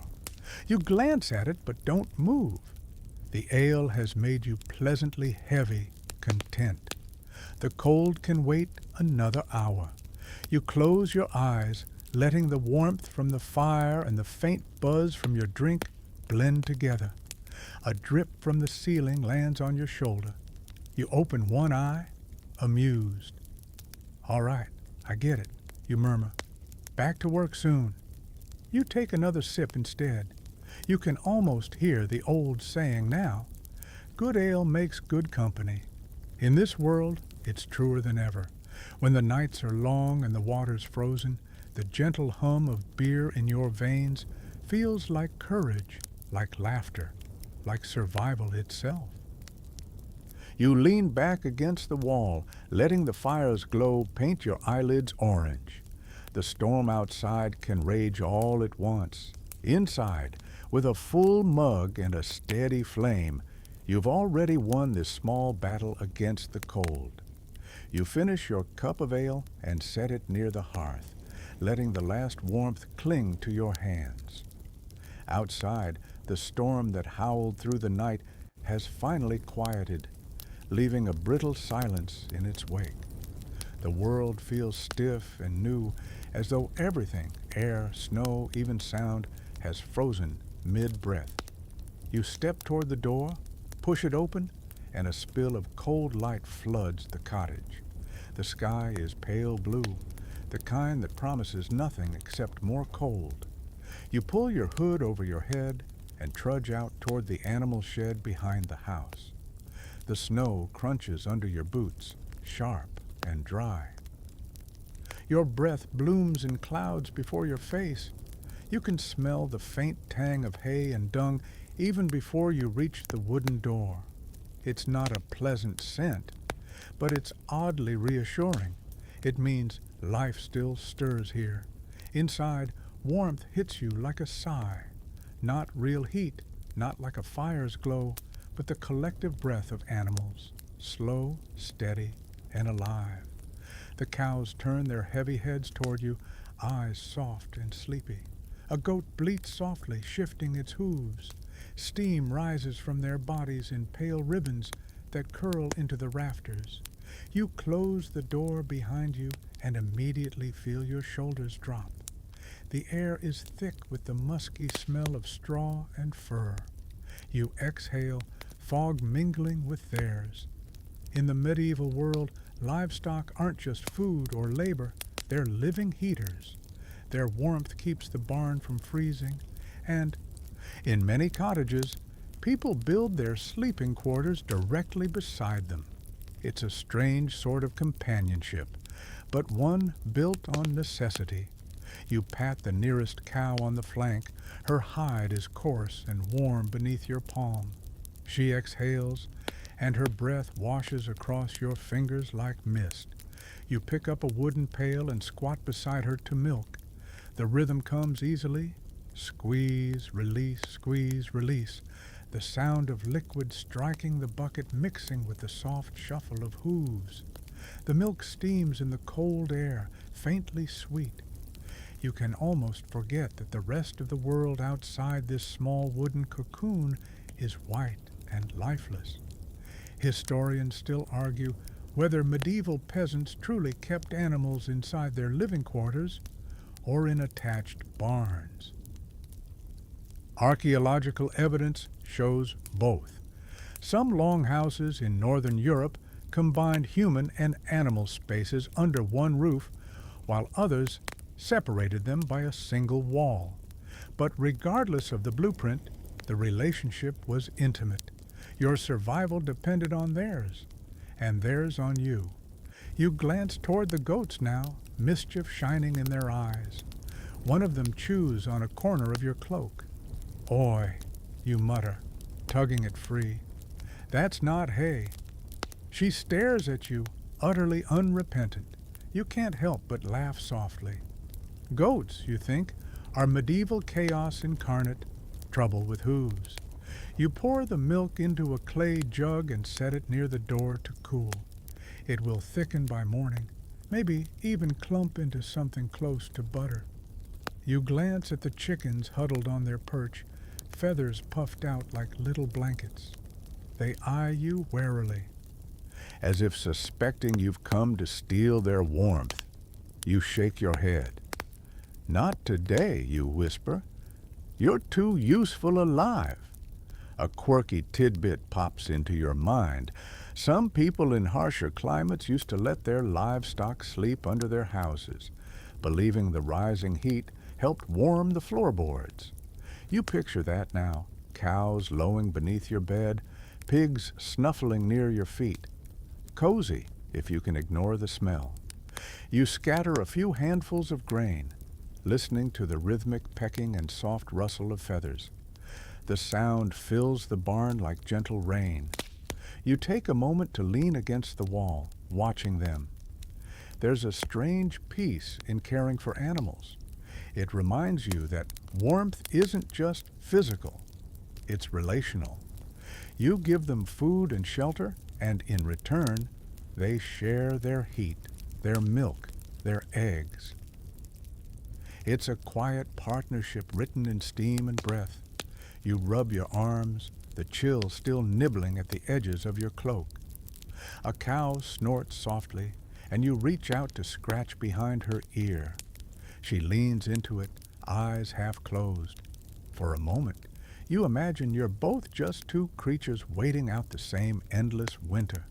No hierarchies, no history books, just warmth where warmth exists. Outside, a gust of wind rattles the shutters, and you instinctively step closer to the animals. Their bodies shift, huddling together. It's an unspoken rule.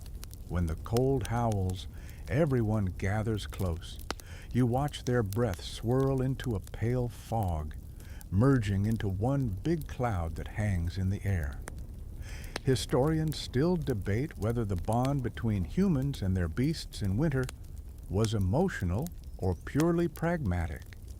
But looking at them now, you suspect the truth is simple. In the dark months, companionship itself becomes survival. Loneliness chills as deeply as frost. You finish your chores, stacking fresh straw in the corners, checking the troughs for ice. The goats nudge your arm again, hoping for more grain. Greedy things, you murmur, but you can't help giving them one more handful. Their happiness feels like a small victory.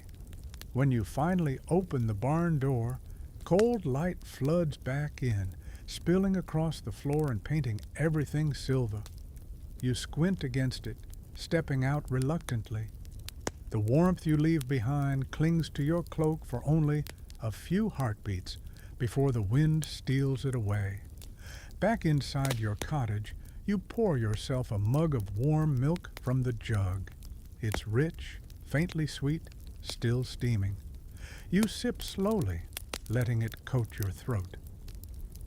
The taste is simple, earthy, real. You sit by the fire again, thinking of the animals breathing quietly in the dark barn, their bodies keeping the cold from swallowing the night. A smile creeps onto your face. You realize that in this world, survival isn't about conquering nature. It's about making quiet truces with it. You and your beasts, sharing warmth, breath, and life one winter night at a time. You take another sip, close your eyes, and listen.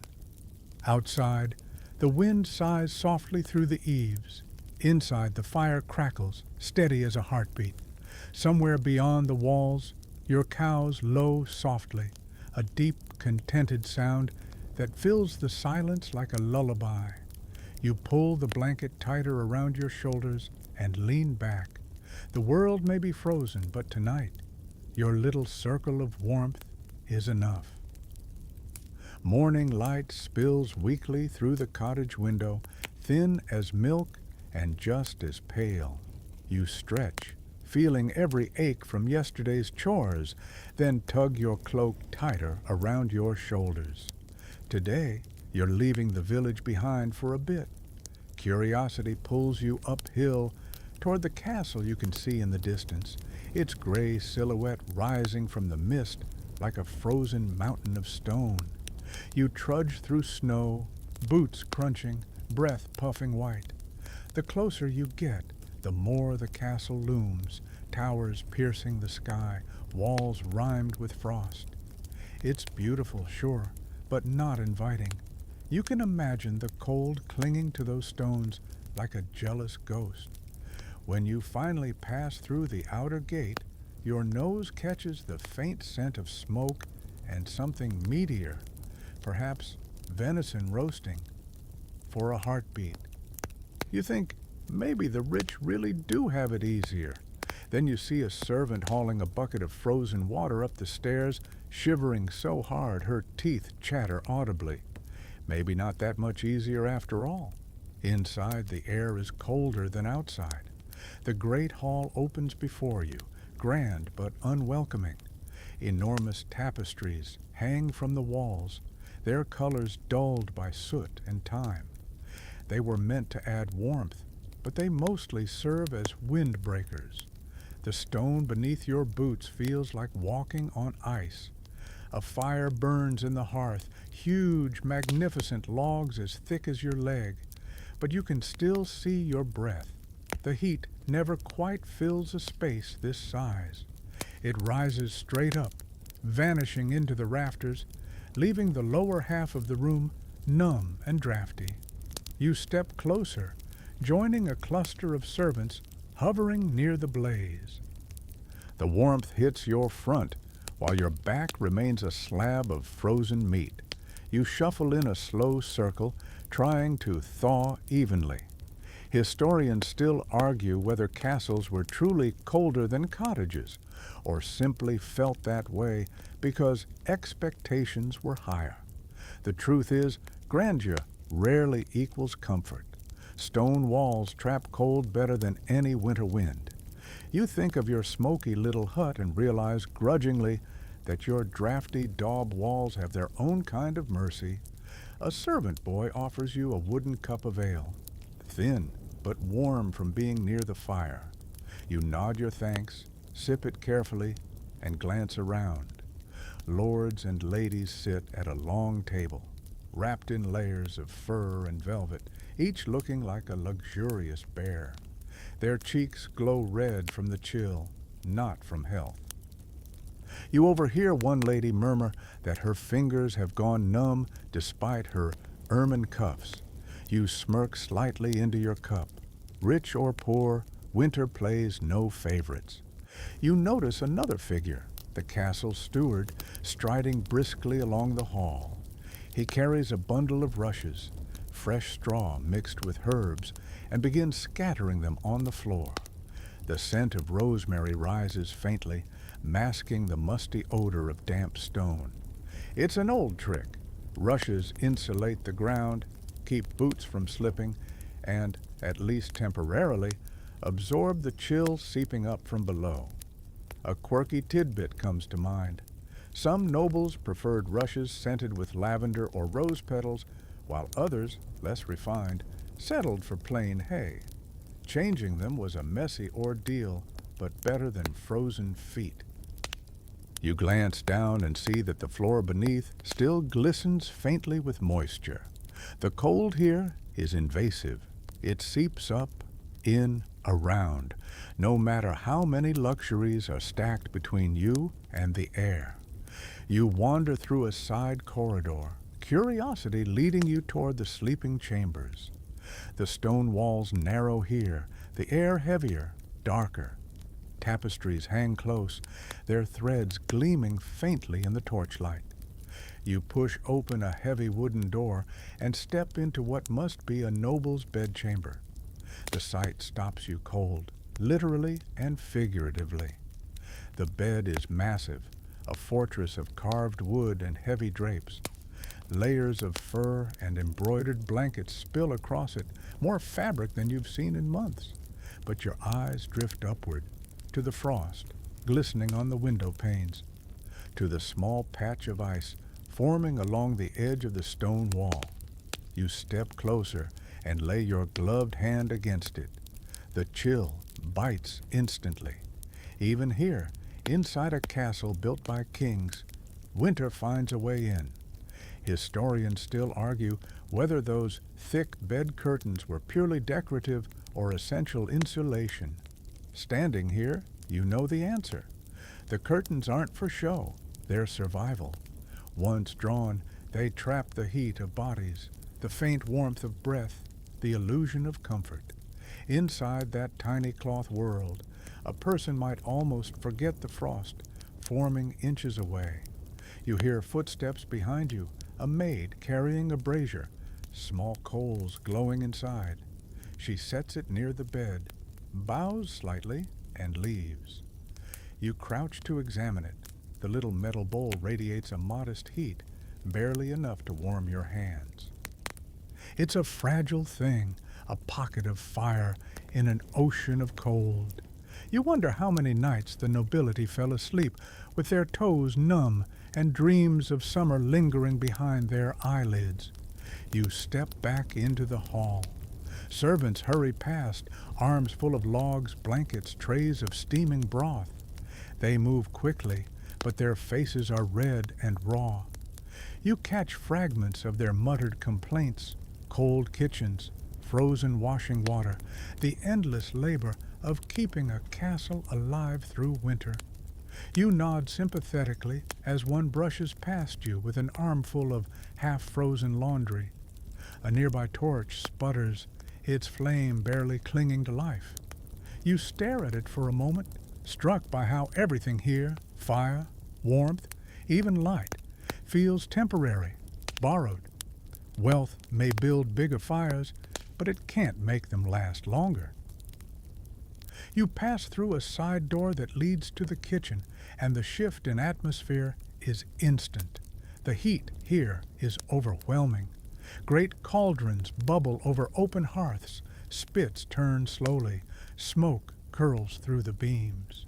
Servants bustle, sweat shining on their foreheads despite the cold beyond the walls. You inhale deeply, roasting meat, onions, bread baking. It's intoxicating, a reminder of what true warmth smells like. You catch the eye of an older cook stirring a pot big enough to bathe in. She laughs when you shiver and points toward the door. Out there, the lords freeze. In here, we roast. Her grin is all teeth and soot. You laugh too, nodding your agreement. You linger for a moment longer, soaking in the warmth before stepping back into the hall. The chill greets you instantly, wrapping around your legs like a cat made of fog. You pull your cloak tighter and head toward the exit. Outside, the cold air bites again, but somehow it feels cleaner now, almost kind. You look back once at the castle, the gray walls glowing faintly under the winter sun. Impressive, yes. Impenetrable, maybe. But you can't shake the feeling that it's also deeply lonely. You turn back toward your village, thinking fondly of your smoky little cottage, of its cracked walls and sputtering hearth. It may leak, it may creak, but at least it's yours. The thought warms you more than any castle fire ever could. You return from the castle with the cold gnawing at your fingertips and a faint jealousy nibbling somewhere in your chest. All that fur, all that food, all that stone. And still, everyone inside looked just as miserable as you. Maybe the secret to surviving winter isn't wealth, you think, but resilience. The kind you build from the inside out, one shiver at a time. By the time you reach your cottage, the air has that brittle, metallic tang that means snow's coming again. You duck through the low doorway, and the wave of familiar smells, smoke, straw, and faintly sour stew, greets you like an old friend. You rub your hands together, hunch near the hearth, and breathe out a long sigh. The fire's embers glow weakly, waiting for revival. But as you kneel to coax it back, you feel something different this morning. A slow ache behind your eyes, a raw scratch in your throat. You sniff once, twice, and then sneeze hard enough to startle the chicken by the door. The cold has found you. It doesn't take much. One too many trips to the well, one night with a thin blanket, one walk back from the castle with wet boots, and you're sniffling like a medieval disaster. You lean back against the wall, rubbing your nose with the edge of your sleeve. Brilliant, you mutter, truly thriving. You know what this means. Time for remedies.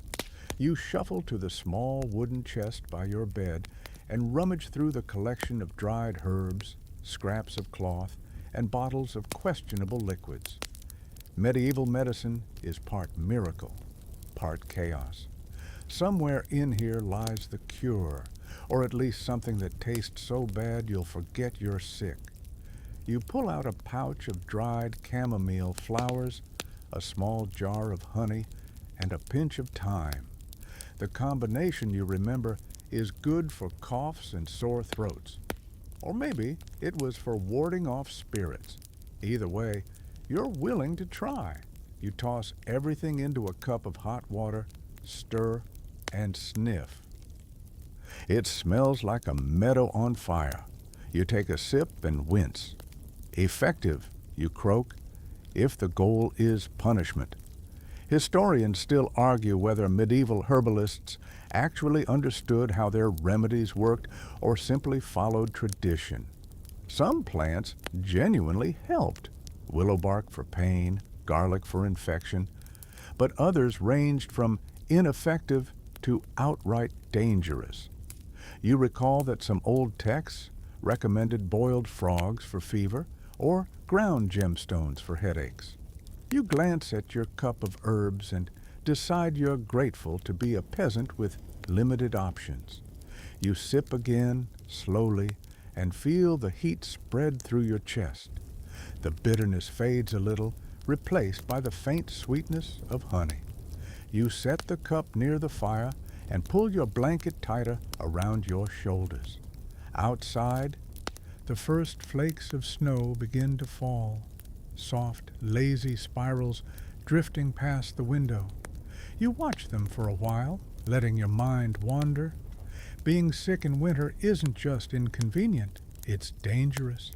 There are no antibiotics, no doctors for the poor, no heated sick rooms. You fight illness the same way you fight cold, with patience, stubbornness, and whatever warmth you can scrape together. You lie down on your straw mattress, wrapping the blanket tight. The fire hums softly nearby, and you close your eyes.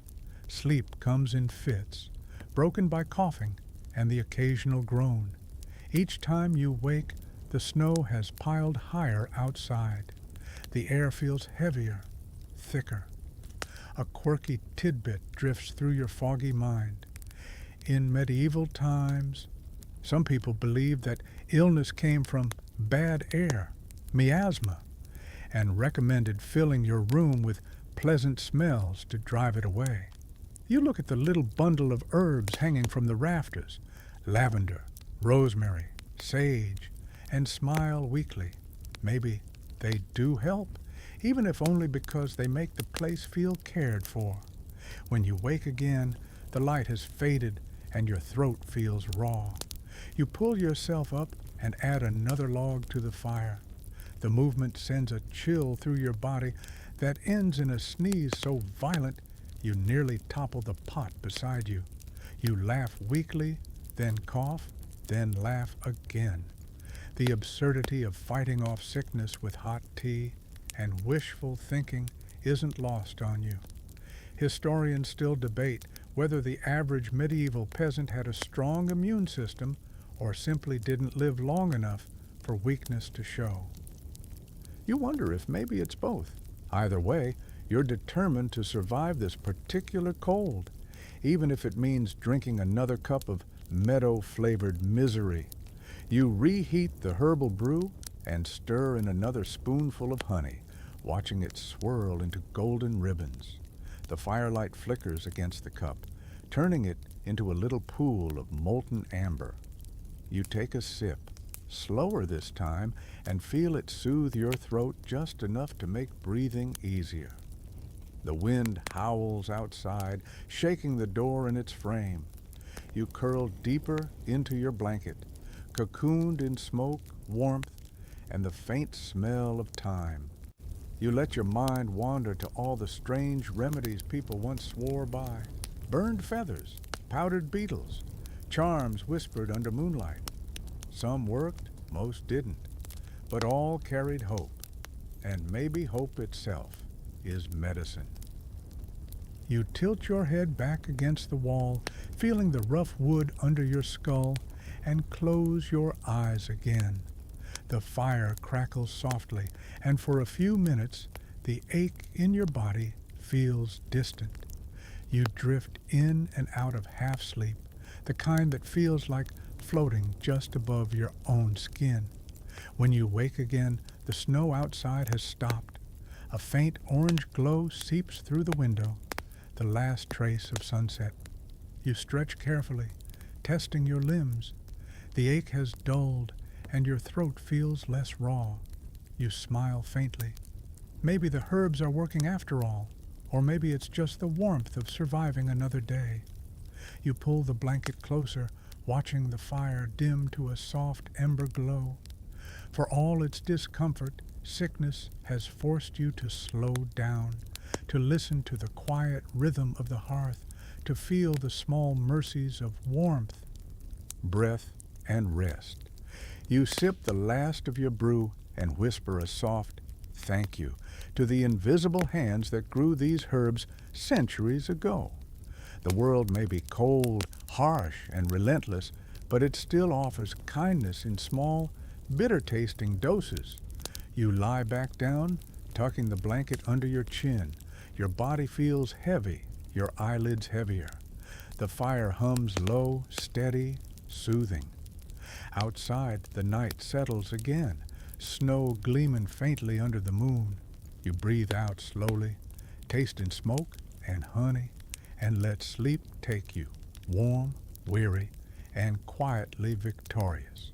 You wake to the sound of bells, faint at first, then clearer, carried on the cold air like a voice calling across the centuries. The kind of sound that slips under the door and settles in your chest.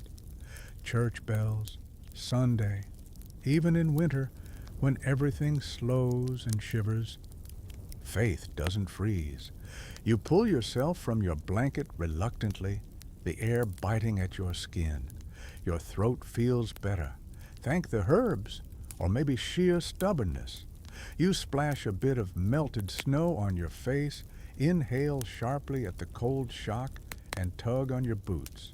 The village path to the church is half buried in snow, but the footprints ahead of you show you're not alone. Everyone's going, because no matter how bad the weather, people still come to pray for warmth, for food, for one more sunrise. You trudge along, cloak pulled tight, breath puffing into the gray morning. The sky hangs low and heavy, the color of pewter. When you reach the church, its stone walls are crusted with frost, the doorway rimmed with icicles like glass teeth. You step inside, and immediately the cold changes. It's quieter here, older somehow, as if it belongs to another kind of silence. The stone floor is freezing underfoot, and your breath clouds even indoors. A thin mist of incense floats in the air, trying valiantly to outscent damp wool and wet boots. You find a spot on one of the long wooden benches, the surface polished smooth by generations of shivering bodies. Historians still argue whether medieval churches were truly spiritual sanctuaries or just the only stone buildings where you could gather without paying rent. Maybe both. Either way, the warmth here isn't physical, it's communal. You sit shoulder to shoulder with your neighbors, feeling the faint shared heat of bodies in prayer. The priest begins his Latin chant, voice echoing off the vaulted ceiling. You don't understand every word, but you know the rhythm by heart. The sound fills the air, a low hum that seems to vibrate through your bones. You close your eyes and let it wash over you. You catch a whiff of the incense again, resin and smoke, sharp but sweet. For a moment, it almost feels warm. You think about how this same ritual plays out across the whole of Christendom. Bells ringing, candles flickering, voices rising into the chill. In every village, every monastery, every castle chapel, people gather against the cold, both physical and spiritual. A quirky fact drifts through your mind. Some churches in the far north used to keep braziers burning during Mass, small bowls of coals that warmed the clergy and froze everyone else. You glance toward the altar now where the priest's robes glow gold in the candlelight. He looks serene, untouched by frost. You smile faintly. Holiness has its privileges. Your fingers are numb. You clasp them together tighter, more from habit than devotion. The woman beside you whispers a prayer under her breath. The sound of it, soft, weary, feels more honest, than any sermon. You find yourself murmuring too, not the formal words, just a quiet plea that winter will pass soon, that no one in the village will lose their fire or their hope before spring. Historians still debate whether medieval faith was born of fear or gratitude. You suspect it's both. Fear keeps you kneeling. Gratitude keeps you coming back. You open your eyes and watch as sunlight, thin but persistent, filters through the stained glass. Reds, blues, and golds scatter across the frost-coated walls, painting them with warmth that isn't really there but feels real anyway. The priest lifts his hands in blessing. The congregation bows their heads, a ripple of movement like reeds bending in the wind. When the service ends, the bells ring again, bright and insistent. The sound fills the air, echoing beyond the walls, bouncing off the frozen fields. You step outside into that ringing air. The sun has crept higher now, pale and cold, but its light touches the snow like a promise. People spill out around you, faces flushed, cloaks drawn close, children laughing as they chase one another through the drifts. You stand there for a moment, watching the breath of dozens of people mingle in the air, curling upward like smoke. It hits you then. Faith isn't just prayer or ritual, it's this: the shared act of walking through frost and wind, to stand together for an hour, to believe, even faintly, that something larger and warmer waits beyond the cold. You linger a little longer, exchanging nods with a few neighbors. Someone hands you a small piece of bread from the church's charity basket, and you murmur your thanks.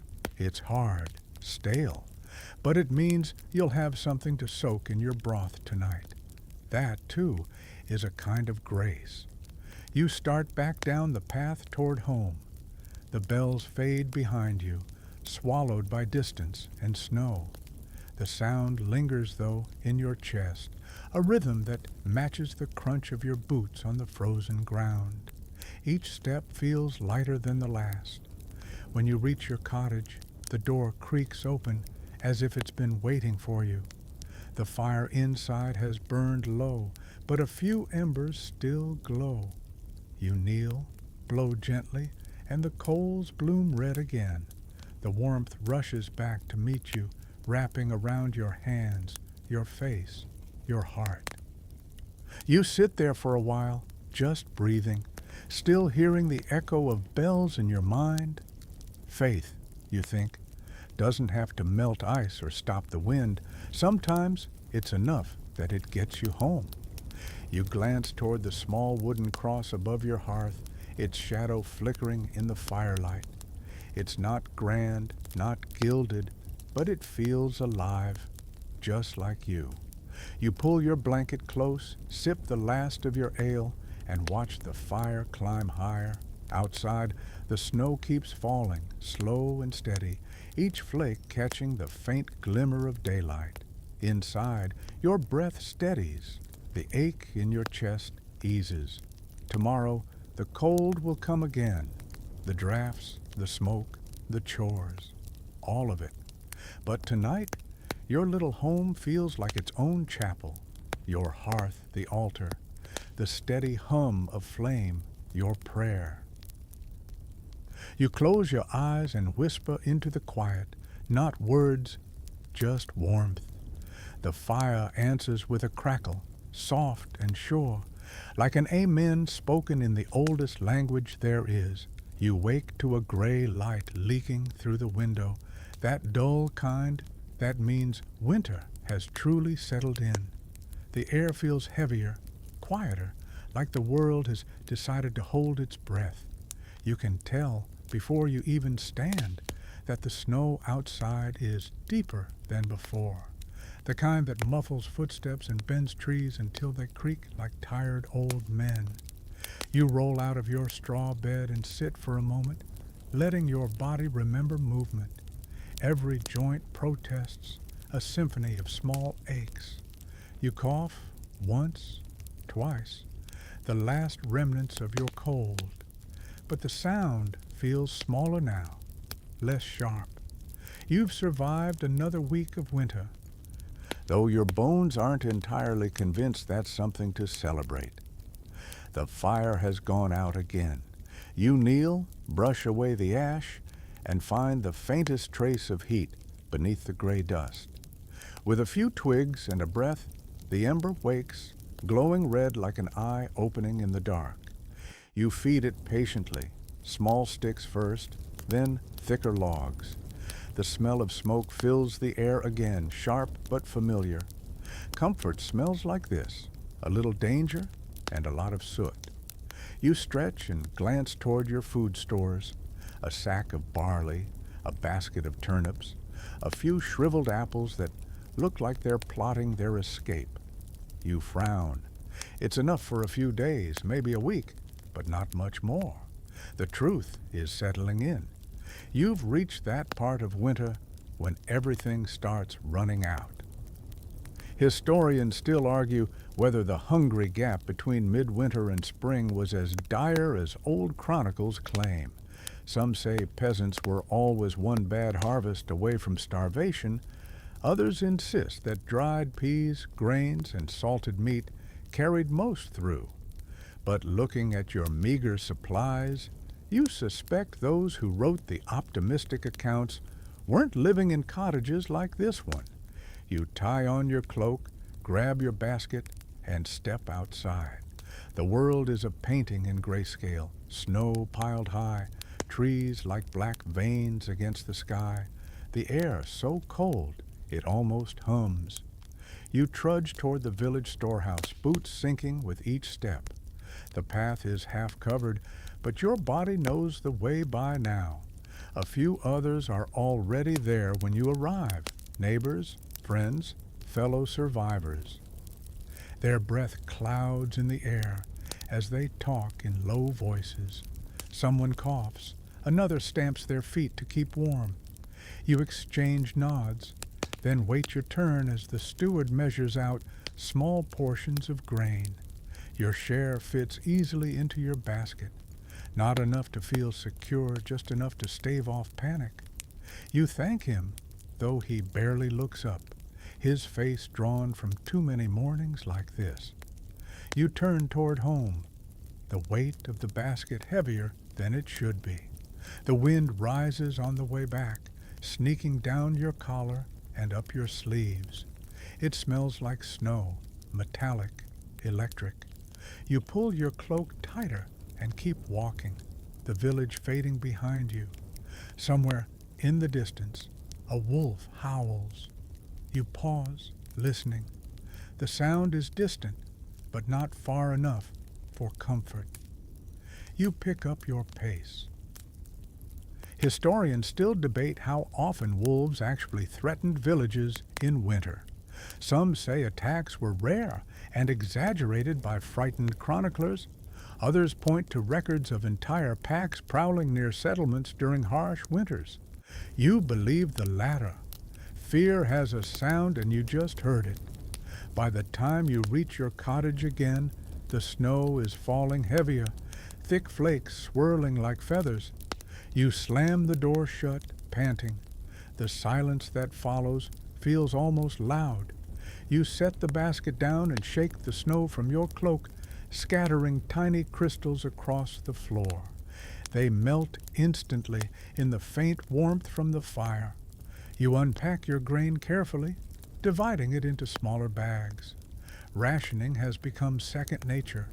A handful here, a handful there. Just enough to make a thin stew or porridge each day. You grind some with a small stone mortar, the rhythmic scrape filling the room. The sound is oddly soothing, like a heartbeat you can control. A quirky tidbit comes to mind. Some people in colder regions mixed sawdust into flour to stretch it further. Others boiled bark from certain trees to make a sort of bitter bread. You look at your modest pile of grain and think, not yet, but give it time. You toss a few barley grains into a pot of water and set it near the fire. It's not much, but it's warm, and right now warmth feels like a feast. You sit beside it, rubbing your hands together, watching the small ripples rise as the water begins to boil. The smell is faint but comforting, like toasted hay. Outside, the storm grows louder, rattling the shutters. You think about the fields buried under snow, the tools sleeping beneath frost, the seeds waiting in the earth. It's strange to imagine life beneath all that stillness. The world looks dead, but you know it's only sleeping. You sip your barley broth slowly, the steam fogging your face. Your stomach growls softly, unsatisfied but pacified. You lean back against the wall and close your eyes for a moment. The crackle of the fire, the howl of the wind. It's a duet now, familiar and constant. You remember last summer, the hum of bees, the green shimmer of leaves, the lazy afternoons when heat felt endless. It seems impossible now, like a dream you once had and half forgotten upon waking.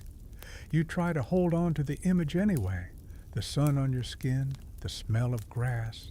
You whisper to yourself, spring will come. Historians still argue whether medieval people marked time by calendars or by the feel of the seasons. You think it must have been both. You don't need a date to know winter's grip is tightening.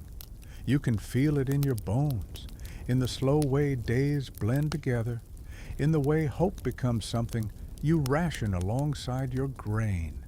The storm softens as dusk falls. You stir the embers again, coaxing a final glow before night settles.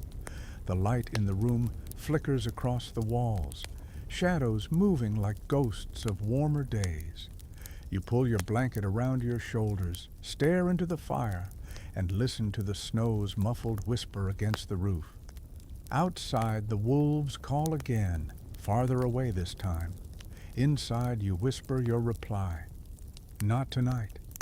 You close your eyes, holding the warmth close as though it's something you could trap between your hands. The world is frozen, the cupboards nearly empty, the nights unbearably long.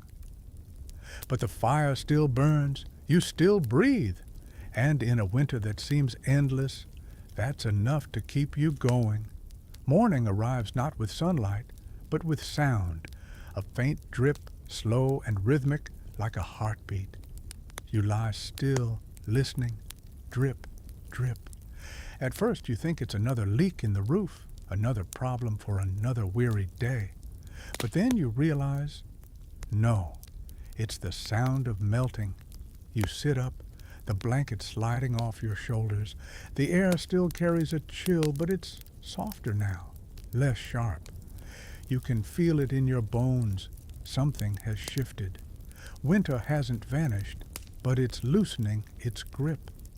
You swing your legs over the side of the bed, your bare feet meeting the cold earth floor. It's still cold enough to make you flinch, but you don't see your breath anymore when you exhale. You push the door open, and the light floods in, bright, white, but warm around the edges. Snow still carpets everything, but here and there you see the faint gleam of water, the glisten of exposed dirt.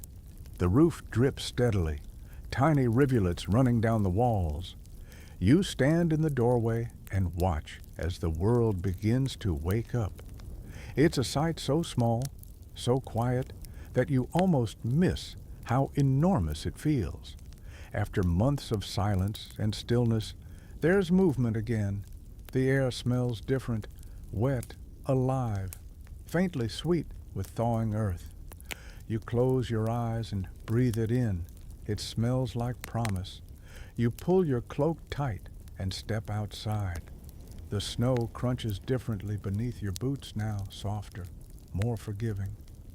The birds have returned, or maybe they were just waiting. You hear one sing, hesitant, like it's testing the idea of music again. The sound makes you laugh out loud. Down the path, The stream that's been frozen for months has begun to crack and whisper, little bursts of water escaping through ice. You crouch beside it, watching the current reclaim its strength. Your reflection wobbles in the rippling surface, a face thinner, wearier, but alive. You cup your hands, scoop up the icy water, and take a drink. It's shockingly cold, clean, real. You can't remember when anything last tasted this good. Historians still argue whether the end of winter brought celebration or simply quiet relief. Some say spring festivals mark the return of warmth with bonfires and feasts. Others believe people were too exhausted to rejoice, too busy planting and rebuilding. You think it's probably both, a fragile joy mixed with lingering caution. You can't quite celebrate yet, but you can breathe again. You turn toward the village and see smoke rising from chimneys, thicker, steadier, no longer desperate. People are already outside, shaking snow off thatch, mending fences, clearing paths. The air hums faintly with movement, voices calling, laughter bubbling from somewhere near the well. After so many months of huddled silence, the sound of life feels miraculous. You wave to your neighbor, who's hacking at the ice near his doorway with a shovel. He waves back, grinning, cheeks pink with effort. Spring sniffing around, he shouts, "Don't scare it off." You laugh, nodding. I'll whisper, not shout. A quirky tidbit slips into your thoughts. In some villages, people used to carry candles or torches around their fields at the first thaw, believing the light would chase away lingering winter spirits. You imagine yourself doing that tonight, walking the edges of your small plot, a single flame in the dusk, telling winter politely but firmly that it's overstayed its welcome. You head back toward your cottage, the sun higher now, the light glinting off wet snow. Inside, you hang your cloak by the hearth and kneel to stir the ashes. The fire relights easily as though it's been waiting for you. The flames rise, cheerful, bright. You place a pot of water above it, not for necessity this time, but for comfort. Maybe you'll even make something indulgent, a thicker stew, a bit of milk warmed with honey. Historians still debate whether the psychological toll of winter-shaped medieval culture, the songs, the prayers, even the way people measured time. You think it must have. You feel it in your own heart now, the strange blend of gratitude and exhaustion that comes after long suffering. Surviving winter doesn't make you fearless. It makes you tender. You sit beside the fire, holding your cup between both hands. Steam curls upward, faint and fragrant. Outside, the dripping continues, a slow applause for the sun's return. You can almost feel warmth seeping into the world itself, thawing the ground, coaxing green things to stir below. You think back to the months behind you, the smoke-thick nights, the coughing fits, the frozen well, the endless mending, the way the darkness pressed against your windows like an ocean. You survived it all, not through strength, but through rhythm, fire, food, sleep. One day, then another. Somehow, you reach this one. You glance toward the small window. A patch of blue sky peers through for the first time in what feels like years. The light hits your table, scattering across the rough wood, and you can almost feel it warming your face. You lift your cup, smiling faintly. "To spring," you whisper. The fire crackles in response, and the smoke rises slow and soft toward the roof hole. For the first time in months, the air inside doesn't sting your lungs. You sit in that golden silence, letting it stretch. You don't rush it. You don't need to. Somewhere in the distance, A child's laughter rings out, bright and effortless. You close your eyes, letting the sound fill you. The thaw isn't just in the world. It's in your bones, your thoughts, your heart. You feel lighter. You feel human again. And as you sit there, with warmth returning and life stirring all around, you realize something simple and beautiful. You didn't just survive winter. You learned it. Its patience, its quiet, its insistence that life endures even under ice. You smile into the firelight, the edges of your fatigue softening. Outside, the world drips and hums its way toward spring. Inside, the hearth glows steady, your breath steady with it. You've made it. The fire's light softens, turning gold to amber, amber to ash. The sounds outside fade to a gentle rhythm, the steady drip of melting snow, the far-off song of a waking bird. You breathe in slowly, letting the air fill your chest, cool and clean. You imagine yourself leaning back in that same chair by the hearth, the warmth pulsing faintly through the floor. The hard edges of winter begin to blur, replaced by the softer hues of dawn. The cold is still there, yes, but it's gentler now, less a threat, more a memory. Your mind drifts, tracing the story that brought you here. The smoky hearths, the rough wool, the endless nights when even breathing felt like defiance. And yet, through all of it, you endured. Each spark, each sip of broth, each quiet prayer whispered into the dark, it all added up to this moment. Outside, the snowmelt gathers into rivulets, murmuring their way toward the stream. You can almost hear the first insects waking, the earth sighing as it remembers how to breathe. Inside, the fire gives a final pop, a last flare of light, before settling into a soft, glowing hush. You sit there, cocooned in that calm, the air humming low and slow. The world feels both ancient and new, like the pause between heartbeats. You let it wash over you, the peace, the warmth, the quiet proof that you've made it through the coldest nights. So rest now. You've earned it. Let your breath slow, let your body sink into the rhythm of the fire. The winter has passed, the world is thawing, and everything, every stone, every spark, every piece of you is finally warm again.